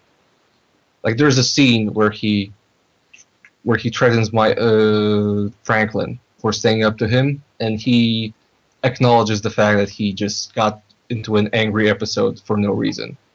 So it's not it's played a bit inconsistently because like there's not enough of that. But I think but he's an entertaining character, and he's his voice acting is fucking great. Oh, the voice actor is great. Yeah, I want somebody to stand up to Trevor in the game. Franklin kind of does that. Franklin does that. I figured, or something, because everybody seems so incredibly scared of him, and you should be, but there's a reason for it. I know, that actually I liked because they managed to play it realistically to the point where where like people who get to know him are actually scared and weirded out by him. Like it's not played like some normal fucking shit. No, when Trevor gets angry, people actually get upset and crazy about it because there's a reason for it. So it's actually super great when before you get to play as Trevor, Michael actually talks about him as a force of nature that's actually to be terrified of. So that actually they managed to get across pretty well. I know that. I just want somebody that's a bigger, force to knock him down. Oh sure, Like I like characters like that, but I think that at some points somebody has to, knock them down and keep them down, and scare them. Yeah, sure. I mean, it kind of happens. From what I heard, it kind of happens in the post game, because, here's the thing. Apparently, Rockstar has made sure that you actually have shit to do after you complete the game, like the main story. Like the freaking aliens thing, which I think is like there are actually like smaller missions. Like there's a side quest chain you only get after you complete the main story, and which also counts into 100% completion. Yeah, That's cool. So by the way, did you guys did you guys see the video? IGN made a panel at New York Comic Con with the 3 voice actors. Is it a good video? Or I didn't see it. It's like an hour-long panel at New York Comic Con when it's hosted by Greg Miller. So if you, although he's I hate Greg Miller, but I found him okay in that video. So if that's a turn off, you can watch it. Yeah, IGN stuff is hit or miss most of the time. But that video is actually pretty cool because all 3 guys actually managed to talk about their jobs without like sugarcoating it, etc., etc. Like Ned Luke, the actor who played Michael, actually says that first of all, when he was offered a video game role, he said he doesn't want to do a video game, and when they told him that it's made by Rockstar, he asked, "What's a Rockstar?" And he only changed his mind when he saw the script. And he also said that he was right before he took the role, he said that he retired, took a break from acting because he said that he was kind of fed up with 20 years of playing, quote, the kidnap's daughter father in TV shows and shit, and he figured that like maybe this was a wrong decision, etc., etc. And then he saw the script and realized that he has a blockbuster movie, only his role is expanded into like 10 times more hours than like a Hollywood film. Yeah. And like it's kind of actually he said that that's the point that resonated with him the most when he was playing Michael, that the fact that he had like similar thoughts of a midlife crisis when he approached the role. And actually talk about stuff like the technicalities of working with motion capture, like how they could not approach each other, like when they were talking with each other, and for example the scene required them to get up in their faces, they couldn't actually do it, so they had to come up with like specific angles and stuff to actually evoke it. And Sean Fantino, the guy who plays Franklin, actually said that with all respect to all the technical people at Rockstar who helped them make these scenes happen, he did say that, considering the fact that they had to imagine that a bunch of fucking Apple boxes is a trailer or a big mansion, etc., etc., he thinks that they did a pretty good damn job at imagining stuff that doesn't exist. I think it'd be really fascinating to get a proper insight into like a video game VO session. Yeah. They had one for BioShock Infinite. I forget exactly. It wasn't long though. I wonder if that documentary about The Last of Us actually includes some of that stuff. There's a documentary about The Last of Us? I think it's part of the season pass. There's an hour-long documentary about the process of creating The Last of Us. Huh. Yeah. So is it certain that we have reached the point, like video games have reached the point where they're just as much accepted a part of pop culture as movies and stuff? Yes, I don't think so. No, not quiet. Not even close, or just plain not quiet? Not even close. Not even close. Okay. Like when you go and talk to people, like I would say randomly, but like video games are just so clearly not an accepted thing, especially more esoteric ones like I don't want to say Monster Hunter, but like stuff like Japanese games or even Nintendo games are considered that's some shit kids plays or that's Call of Duty maybe would be known by people, right? And the fact that go ahead. Sorry, like when what Ghost brought up with like Michael's voice actor when he was like approached with the role, like his sort of dismissal of it initially, it just kind of reinforces that.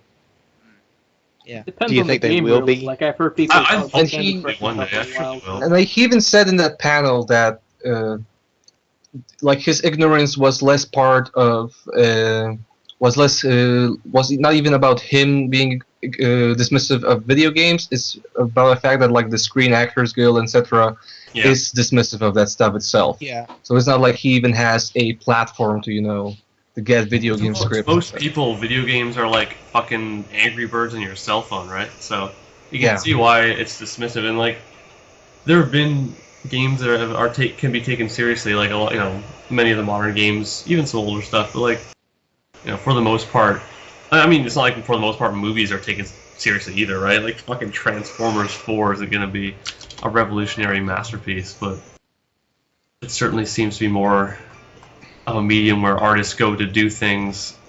I guess we were talking about this a bit earlier, but the idea of having complete control over a work like Kojima or David Cage, theoretically have a bit more control than, let's say, like the entire Rockstar dev team working together, right? And that kind of idea is much more prevalent in movies. Sorry, my cat's going nuts in the background. Than it is in games right now. I don't know if it'll change or if that's the problem. It probably will. Yeah. I would imagine it will because like video games are making huge leaps and bounds. Yeah. Like Yeah, that's where stuff is video happening. games are a serious medium, more like what 30 years, and we have made incredible progress. Like the writing is starting to get there. I'm not even talking about the quality of the plots, just the fact that the writing stops being so video gamey, as if everything has to have tons of exposition and shit. Like that's the thing I liked. Like that's another thing. Like for example, GTA 5 does with its writing. Like that game drops exposition on you when it needs to. So for example, when Franklin and Lamar want to form their own gang, like their own offshoot of the gang they're currently in because it fell into a decline. But you don't know about it until they have to talk about it with a guy who recently got out of jail and is their direct superior. And they don't talk about it like, okay, Lamar, let's talk to Stretch about this gang we want to do in. But he's like, like Franklin is actually pushing Lamar like, hey, we should maybe drop this thing right now, and Lamar is reluctant, etc., etc. It's just the writing itself is, less. It's not like the Metal Gear Solid school of Metal Gear anymore. Parrot exposition. Yeah, and even Kojima is apparently moving from it. Yeah. Like he has gone on record that he wants to move on a bit from this way of writing and include more exposition and acting through like gestures and stuff, which is apparently one of the reasons why he hired Kiefer Sutherland. Which I think, Yeah, by the that way, was I still pretty crazy. think that David Hayter is the voice of Snake and Kiefer Sutherland is a big hoax, but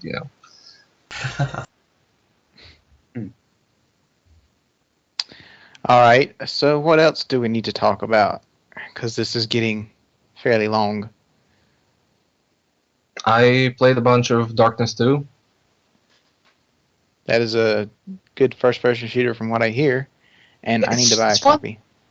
It's fun. Like love it. shout out to Moonlight Moth, a fine lady, Duderet from the Giant Bomb forums, anyone who is signed up for the Steam Gifts groups, from the Steam Gifts giveaway group of Giant Bomb, probably is acquainted with Moonlight Moth, because she puts out she gives giveaways of like new fresh games just for nothing, just for free. Just fucking right. I think 3 weeks ago she made a giveaway for both Resident Evil 6 and Resident Evil Revelations. And right now I think it's the Stanley Parable and something else. I forgot, but yeah, she's an awesome person on the forums.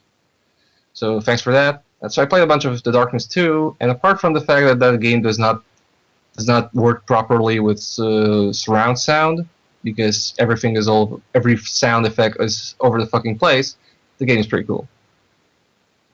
I'm liking the Darkness powers. Just knocking dudes around, having armor of darkness grow on me when I'm in the dark. Like, it's a cool ass game. Did you play the first one? No, I didn't, because I only played the demo of the PS3 version. I Is love that the first Darkness, but it's been ages since I played it. I remember the demo being obtuse. I don't really remember it much. I know that I heard very good things about it. Yeah. And I kind of want to play it at some point. So if my large library of games gets a bit thinner, I will probably get it for dirt cheap. I have no idea how it's aged, but at the time it was really cool. I imagine it's probably not that bad. I'm not saying I it's mean, terrible. I didn't get into it. I didn't want to get into it because I have read the Darkness comics, Ah, and they are fucking trash.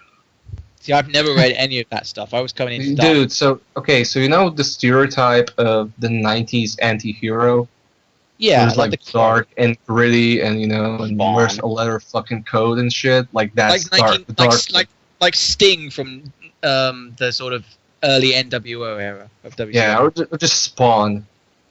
Yeah, Like fucking this sort of stuff. The super anti-heroic person who is just there's poor suckers who own Xboxes and got Spawn in Soul Calibur 2. What the fuck? yeah. So anyway, so that's the Darkness comics. Right. It's like just dark. It's literally dark to the point where there is just no one to root for. So yeah, those comics are terrible, and that's why I didn't want to get into the Darkness games. But I got one for free and figured, okay, I want to check this out. And it's a pretty cool game, and they don't follow the plot of the comics at all. Right. So that's awesome. From what I gather, the first one follows it a fair bit. Yeah, the first one's a little closer, but the second one's like totally off the rails. So that's cool because the Darkness comics is a shitty comic. I'd forgotten that Digital Extremes actually made the Darkness 2 because Starbreeze were working on Syndicate. Yeah. Man, Starbreeze, such a talent. Is Starbreeze even a part of? Is it even the same company as it was? Aren't they Machine Games now? Didn't they go make? I think they're making Wolfenstein.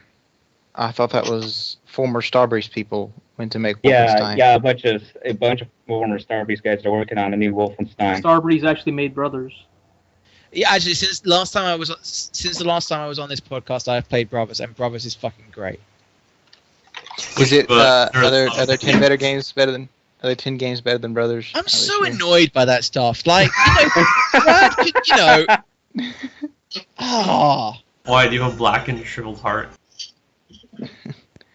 I'm just kidding. Yeah, I know, and Vinny and Jeff are just kidding when they do it to Brad, but like, I don't know.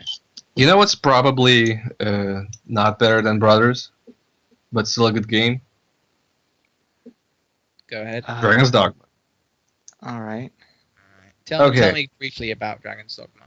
Okay, so Dragon's Dogma is as if you took, as I understand it, elements of Dark Souls and Monster Hunter and made it together. Yeah, if you took the frame rate from Blighttown. Yeah. Okay, so Dragon's Dogma Dark Arisen is free on PlayStation Plus right now. So everyone who wants to play who should get it because the game's pretty good. Although I have only a few gripes with it, but let's move on into it in a second. So the cool thing about Dragon's Dogma that immediately struck me is that the character creation actually factors into the gameplay, because depending on how big and like how burly you make a character, she or he will have, for example, different stamina regeneration, and will also have like more inventory space. So I made a 14-year-old girl. Alright. Because I saw that character model in the. I would say I'm gonna make a lady, and I'm like scrolling through default builds, and I see a 14 like a kid. So I figured, okay, that's my character. It's fucking hilarious because the game begins and you are in your fucking fisherman's village called Casardis, and you get attacked by a dragon. So the first thing you see is a 13-year-old girl grabbing a rusted sword and attacking a dragon. Then the dragon pulverizes you and steals your fucking heart by stabbing you with his giant ass claw. It is just morbidly hilarious to me. Like I want a game that's about a 13-year-old girl in a fantasy world, becoming the chosen one only realistically. And so, and to compensate for my skinny 13-year-old girl, I made a huge 2-meter high lady. Like, I decided she's going to be black and super like muscular and shit. So that's also a funny sight. So this is sort of like twisted look into your sexual fantasies, like No, it's just I just either a felt 14-year-old that- girl or a 7.5-foot tall black girl. Girl gone. They're I just just gonna run figured around. They're just gonna run around doing cunning stunts. I just figured that's going to be funny because your main pawn always talks to you like very like from a very serving I heard the position. Master of Arts Always. law, you can't go wrong. Arisen, like you're your pawn's master. So it's just sounds super funny that this super big woman is really devoted to this 13-year-old girl, and Man, it's like it's a sexual fantasy.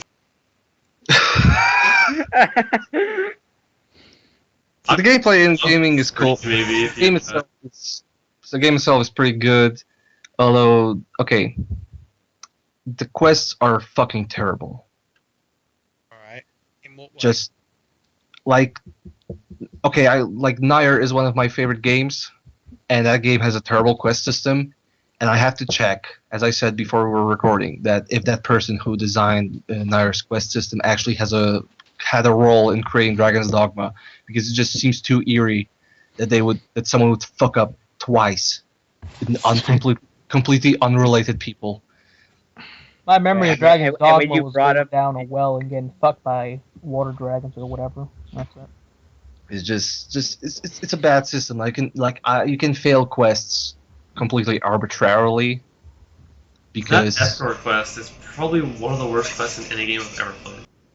yeah, so you have to escort a little girl around the city, and I failed it because I bumped into her while running, and You don't like literally have clairvoyance. You can permanently fuck yourself into some items in that game.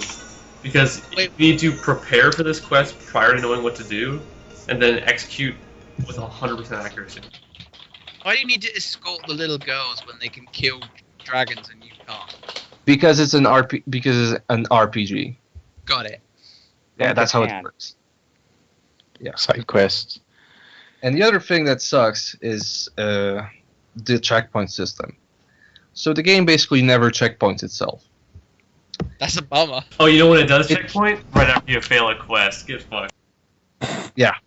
checkpoints itself Fuck then, you, Dragon's Dogma. and it also checkpoints itself when you go to a rift. But only when you go in rifts, you basically exchange pawns. But it only saves the game when you go to the rift. When you get back to it, it doesn't. So if you, for example, died right after getting out of a rift, and you hire two cool pawns, but you don't remember their names, you're fucked. You have to use manual search. That's, And also- that's one of the cool, weird things about Mount and Blade Warband is that it has an auto-save system. Like, it has one save file. It saves after every battle. Like, you can't cheese it. It's just everything that you do is like permanent. Yeah. And this does not have it, and it seems like a poor game because of it. Mm. Because because when you fuck up, you just feel completely stupid about the fact that you did not save. But so you do have a hard save system, Yeah, right? but you have to do it manually. Right. So Like, you have it'd three be fine options. If it was a PC game, and you could just click F5 every time. But Yeah, but This I'm game on assuming Dragon's PC Dogma. would be a lot better. Like Isn't Well, what game wouldn't be better on the PC? Let's be honest at this point. Are there any plans? There's no plans to port it to the PC, are there? It's a which is cat super weird. game. It'll be there like 6 years later from now. Okay, so speaking about PC, this game runs like garbage. Yeah, I've heard. Like, it's okay. I have not seen a console video game stutter so heavily like as this. I had stutter in GTA when I did like underwater stuff. I had stutter in The Last of Us when I did like some water stuff. Yeah, But I this- had quite a lot of slowdown in The Last of Us, especially Yeah. at some really ill opportune times. It was one of the things that soured me on that game a tiny bit. I mean, I did not have that, but I did have like when like there was more like an explosion happened in something, and I was looking at the sun or anything. But here you can get stutter when you are entering a conversation with an NPC. And it's like hard ass PC game stutter when you just play a game with just not with a shitty PC. Like I had like a visually complicated game. I was like, is there a lot of models? No. It's just poorly. It's basically it looks like Dark Souls with shitty textures. That's a real bummer. Has anybody played the original Mass Effect on consoles? Yeah, Yes. I played it. Yeah, it is. If it's any worse than that, I can't imagine playing it. Because Mass Effect was barely playable on console. That's too harsh. No, it was really bad. No, it was really bad. It was bad. It wasn't broke. It wasn't unplayable. When's the last time you played it? Like 5 years ago. Yep, Okay. there you go. I played it before Mass Effect 3, and it was fucking horrible. Yeah, but by the standards of today, oh what? Never mind. It doesn't I mean, age. Yeah. I mean, so far I haven't ran into any situation when the frame rate would actually fuck me up, but it's just jarring to watch. Right. Like Yeah, I am rarely, especially coming off of GTA 5, because that game manages to look very good and also have a ton of stuff at all times. That's surprising. And that game only really stutters when you are underwater or when you are literally in the middle of an explosion. It doesn't. GTA 5 doesn't stutter, but its frame rate does go down, but it doesn't go down sharply. Yeah. Like I don't know what they've done, but when it does go down, it seems to smooth down a little bit, and then it smooths itself back up, which does a whole lot to make the game feel a lot better. Yeah, Have you there's guys like had the- dropping a few frames, and then there's like going down to 14 frames a second, which is Did you Well, guys yeah, have what a I'm saying problem- is GTA 5 doesn't go from 30 to 20 right. in real quickly. It eases down there.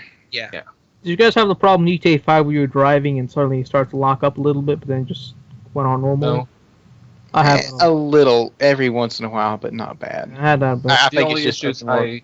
GTA the 5 only still issues I has get open world is jank. popping in GTA Online, and I think that's more of a fault of that game of GTA Online being broke ass. yeah. Although when I play with Akbar, it was fun. It's alright. I don't know. I don't think I want to play it anymore. It's fun with friends. Yeah, probably. Like, I don't Yeah, you have to have an idiot like me or Akbar playing with you. we should. We should do that. Yeah, we should. I don't even Because- think we're friends on PSN. That's fucked up. We should rectify that. Yeah, let's do that. Record yourself playing GTA Online. Man, but the people playing GTA Online are the fucking worst. Ugh. Yeah. Like, oh, I can imagine. And the worst Yeah. part, you can't even mute them that easily. You have to go into menus to mute people. Yeah. It's impossible. Ugh. That game does not have a easy mute option. You actually have to go and manually mute everyone. And it's I always just it's imagine. always the Yeah, most yeah. annoying people talking. Just imagine this. I'm living in New Jersey, and think of the worst people in New Jersey they have to listen to. That's how I listen. That's what I deal with. It's horrible. Yo, bro, what's Yeah. going on, man? I'm What- fucking playing this stupid game. Yeah, it's fucking cool. Let's run over this guy. All right. What else? What else do you want to talk about? I need a second to think of what the UK equivalent of that is. Isn't it like South or something? Is it An annoying chav. Yeah. All right. Yeah. Sure. Dang. I was thinking more like geography. Like, yeah. All right. Anywho. I didn't get to talk about Pokemon Live because I was cut off by people, but I can talk about it a little bit. But I want to end the show quickly, so. We'll just finish with it. Yeah, You're Pokemon. unplayable so much as you like left for 20 minutes. Yeah, people come in and do stuff. It's a carnival in here. It's crazy. Anyways, Pokemon Y is fantastic. It's 3D Pokemon on a handheld. It's great. Why The did online- you choose Y over X? My friend bought X and he wanted me to buy Y, so I did.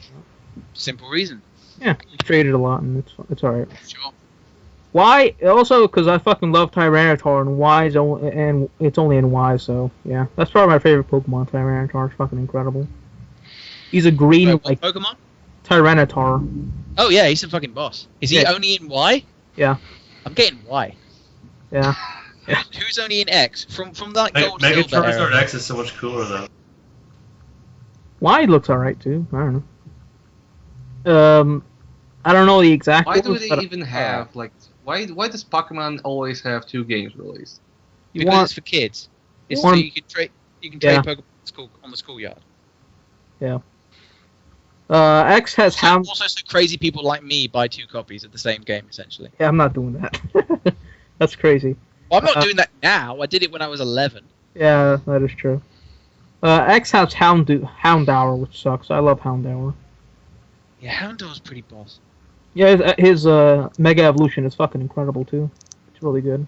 Also, for a dark, evil dog, he's kind of cute. Yeah, he's just sinister as fuck. Yeah. Yeah, Pokemon Y is great. If you have any fond memories of Red, you should get this immediately because they play the nostalgia part a lot, and you could get a starter Pokemon from the Gen 1. What if I have fond memories of Blue? Yeah, Blue too. Blue, Blue and Red and Yellow. You could get the starter Pokemon from that game. So you could get Squirtle and Bulbasaur and Charizard immediately. Yellow was so weird. Yeah, Yellow's really weird. Yellow was kind of pointless. Yeah. There was a yellow.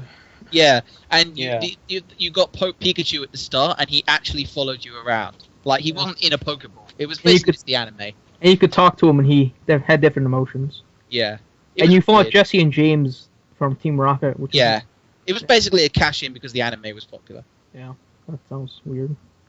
I don't know. For me, nothing's gonna beat Silver Gen 2 for me, just because of going from the new region and then like going back to the original Kanto region and then Totally. fighting Red at the end. Yeah, that was awesome. Totally. God, Gold Silver is so good. Have you? I don't think of any of you guys have seen the new anime for it, which is incredible. Oh, the one that's based on Red and not Ash. Yeah, that one's great. You had a They fucking- still fucking, make about it. Pokemon you had a anime? Squirtle biting the shit out of Charizard, and he was crying for help, and he was about to die. It was great. Is Oh, Ash man, still that looking sounds intense. It was fucking brutal, dude. They were like these 10-year-old kids, and they were Pokemon fighting, and Gary sent out his Squirtle, and Gary just bit the shit out of his Squirtle bit the shit out of Is Charizard. this like what happens in Pokemon's equivalent of the Hood? Yeah, they were fighting. Charizard was screaming like, ah! And he was almost. Squirtle's gonna be getting off my turf. Yeah, it was great. It kind of shows that Red is superior to Ash in every way. Yeah, Ash, Red Ash actually is fucking won a stuff total idiot. and caught all the Pokemon. So it was great. You ain't gonna like it because the hood gonna love it.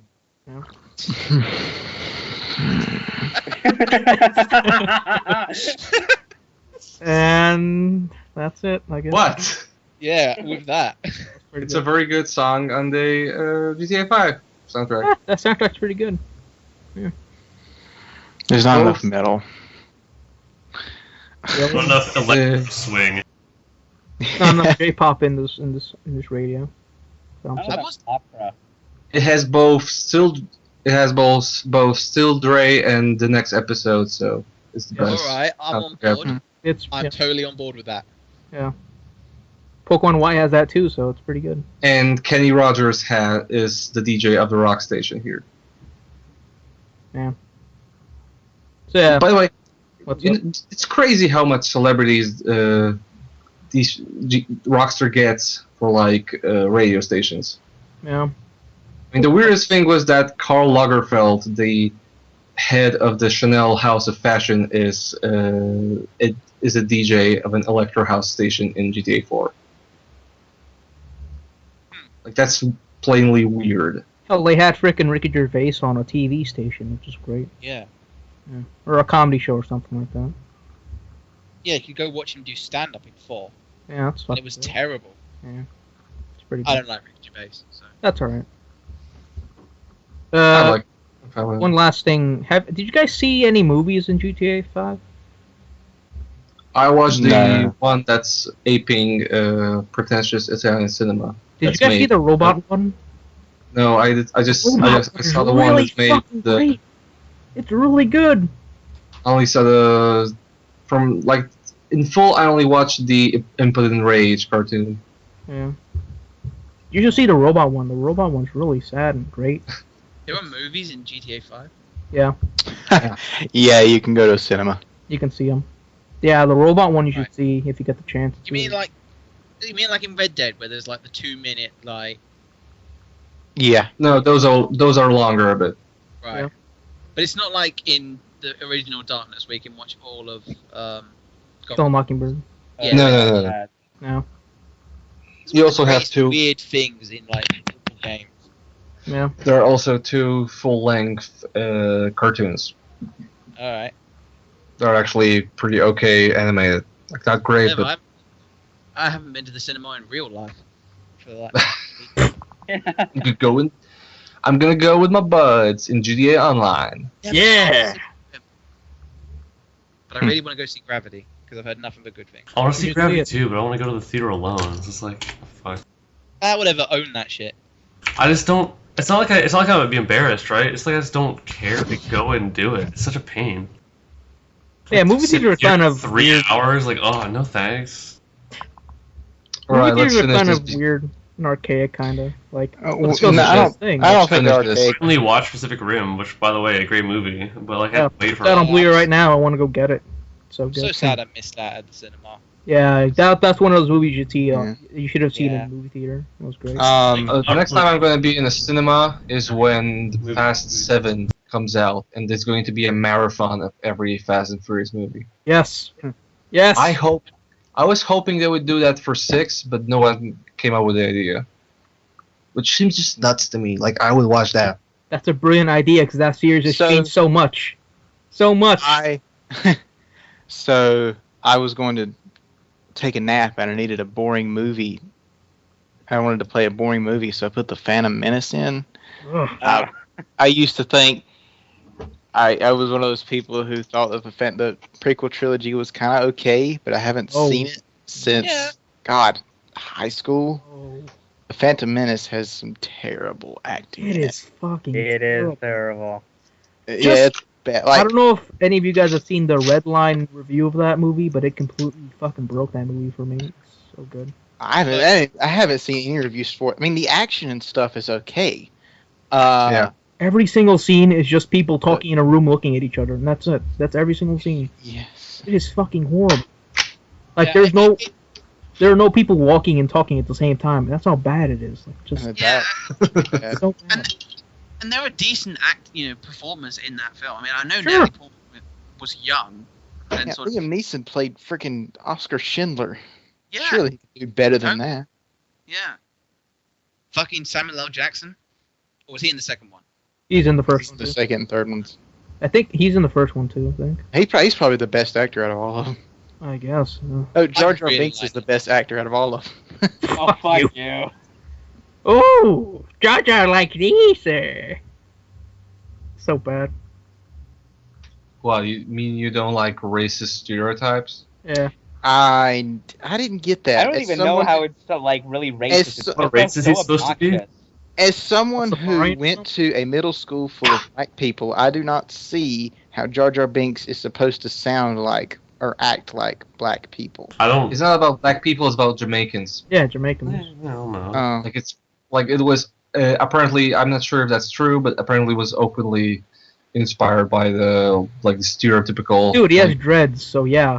Yeah. I mean, Yeah, like the come Trolls on. and Warcraft series are basically Jamaican stereotypes, right? Like, they're not that bad, I guess. Though. I don't Yeah. know. It's not the only thing they have going on. fucking savage cannibals. So maybe that is pretty insulting. I don't know any You Jamaicans. know what? And then Jar Jar goes on to become a senator in the second movie. So Ah! there. There you go. And he also screws up everything. Fuck Jar Jar Binks. Yeah. He's on And then the, the I whole love the government fact goes- that Add him to the fuck list. yes. Yeah, Oh, and then that's the whole true. and then the whole government and then the whole government goes to hell, and he causes the shutdown, and it's all Jar Jar's fault. Yeah, you can pretty much blame him for Order 66 and killing all the Jedis. he's the Antichrist. Oh my god, Yep. if they did that, that'd be great. And then Jar Jar Thanks, goes back Jar to Star Jar. Wars 7. and All then right, we're fucking talking kill about Jar Star Jar. Wars, and I need to go to sleep. We should probably Kill Jar Jar Binks in Oh, Star Wars 7. Yes. Great. You know, actually, the fact that he's in Carbonite in Force Unleashed apparently is canon. Wait, he is? Yeah, you can find actually an Easter egg of him, Carbonite, Wow. in the I first don't Force understand Unleashed. that, Oh, that That's the sucks. best but I game don't ever. want to play through Force Unleashed again just to find that. I wouldn't even want to play through it once. You know, Force Unleashed was okay once. Of course, it also wasn't Okay, guys, too we long are after the last time I saw. Massively off track. we're starting to being apologetic about fucking Force Unleashed. We have to end this shit Yeah, we should probably. because this is a bad sign. Yeah. Like, the next thing's Alright. coming is we're gonna deny the Holocaust or something. Oh God, no. Wow. Fat Mac, take us We're home. gonna compare it to. I'm not sure that That's comparison like was appropriate, someone- but okay. All right. Fat Mac. I'm just speechless. I can't say anything. Ghost, Jesus, 2 times in a fucking podcast, man. So, What is wrong with you? giantbombcommunitypodcast@gmail.com is email. Ah, I can't do this, man. Fuck. Wait, is the email address still community podcast? Well, it's not like we Yep. made the Gmail address, dude. Do you think actual effort is something that happens here on this podcast? Fair enough. Yeah, I know you've been away I don't know. I don't know for what I was weeks, thinking. I It's don't not know like what I we was got thinking. really good while you were away, anyway. Yeah. Well, whatever. It's not like I ever did anything. Also, it's not like I've been there either, so whatever, but... This was fun. Yeah. I missed you guys. Thanks. Aw. Oh, Aw. Missed you Yeah, too. let's end this on a positive You note. missed the Holocaust and all that? I'm missing it. I miss Yeah, the we Holocaust, definitely- guys. I we miss it. slept so much. through it. Just We definitely need to nostalgic make for those sure- good old days. Well, if you We gotta guys like make the sure Holocaust limit podcast, by- listen to the Giant Bomb Community Podcast. Being bombs launched. Which doesn't exist anymore. Yep.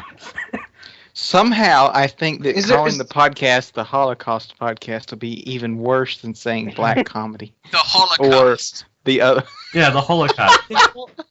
Call him or like the that. other thing. All right. The Holocaust all right, podcast. Mike, Fuck Brewer, you take us people, in. now I have to make 2 images. God damn it. The Holocaust cast. That's. We starting to get a lot more people Holocaust. listening, I guess. A Holocaust. No, it's about Star Wars. Seriously. No, it's about the holodeck from Star Trek. You got it. Oh fuck yeah! I do a podcast about the holodeck and Star Trek. You guys Fuck. see that project by Jerry Ellsworth from Valve? Okay, no, we gotta stop. Anyway, go check it out. It's a cast AR. It looks awesome. Holodeck, real life holodeck. But All right. yeah, If that means I can have fucking the Moriarty chase me around on my ship, that'd be great. theoretically. Oh man, the holodeck's so bad. They had an episode where Q was doing Stop. stand-up No, comedy. no, we're They on- had an episode where this Q is- was doing stand-up comedy. It's time to Stand-up end comedy. this. All right, Save- thank you, Atlas. Thank you, Believer. Thank you, Ghostiet. Thank you, Arclight Borealis. Thank you, mein Führer, Fat Mac. I am Nick Siren, and this has been episode 25 of the Giant. I thought we were It's on like actually 30 28. now. It's actually 25. Official number is 25.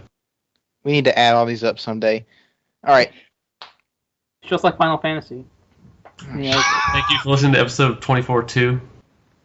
No, we're just going to release it as 28 in Europe. Don't we Guess have a what? Final Fantasy, 12-2? This podcast has gone on way too long. We do have a bunch of like dash whatever podcasts as well. There's no We should have a slash. We need a 358 every 2 days. No, we need like exactly. Atlas Returns, Giant Podcast episode 36 or whatever. All right. Alice, have you increased your breast size from what is it like C to or like B to D or whatever? What was Lightning's breast change? I believe it was. I don't know. I'm not a What are you guys Lightning even breast talking expert. Like Who what the Lightning's fuck breast? cares? Lightning's breast got bigger in the new game. Did they now? Yeah. Huh. So I'll probably play that. I don't know. Yeah, now that her breasts are bigger, it'll be worth playing, right? That's the reason why you'd play Yeah. a Final Fantasy. I've been holding. I on like this Final Fantasy 13. 13 was pretty good. I have a platinum in 13 too. Deal with it. I'm You out. went in the first game. Yeah, I refuse to deal with it. It's a good game, guys. Come on, trust me. So Watch Dogs got delayed, guys. Like I give a shit. thought we weren't doing. You know what else news. is getting delayed I at know. the end of this podcast, but it's happening right now because I'm stopping recording in 5 seconds. My piss is getting delayed. Drive Club delayed. Drive Club delayed. The crew also delayed. No one gives a shit about stupid driving. Rise, Crunch, and 2K Marine is being shut down. Alright, see ya. Hey guys, you want to have dinner 11,500 times? Ooh. That's average. Hashtag Rise Club.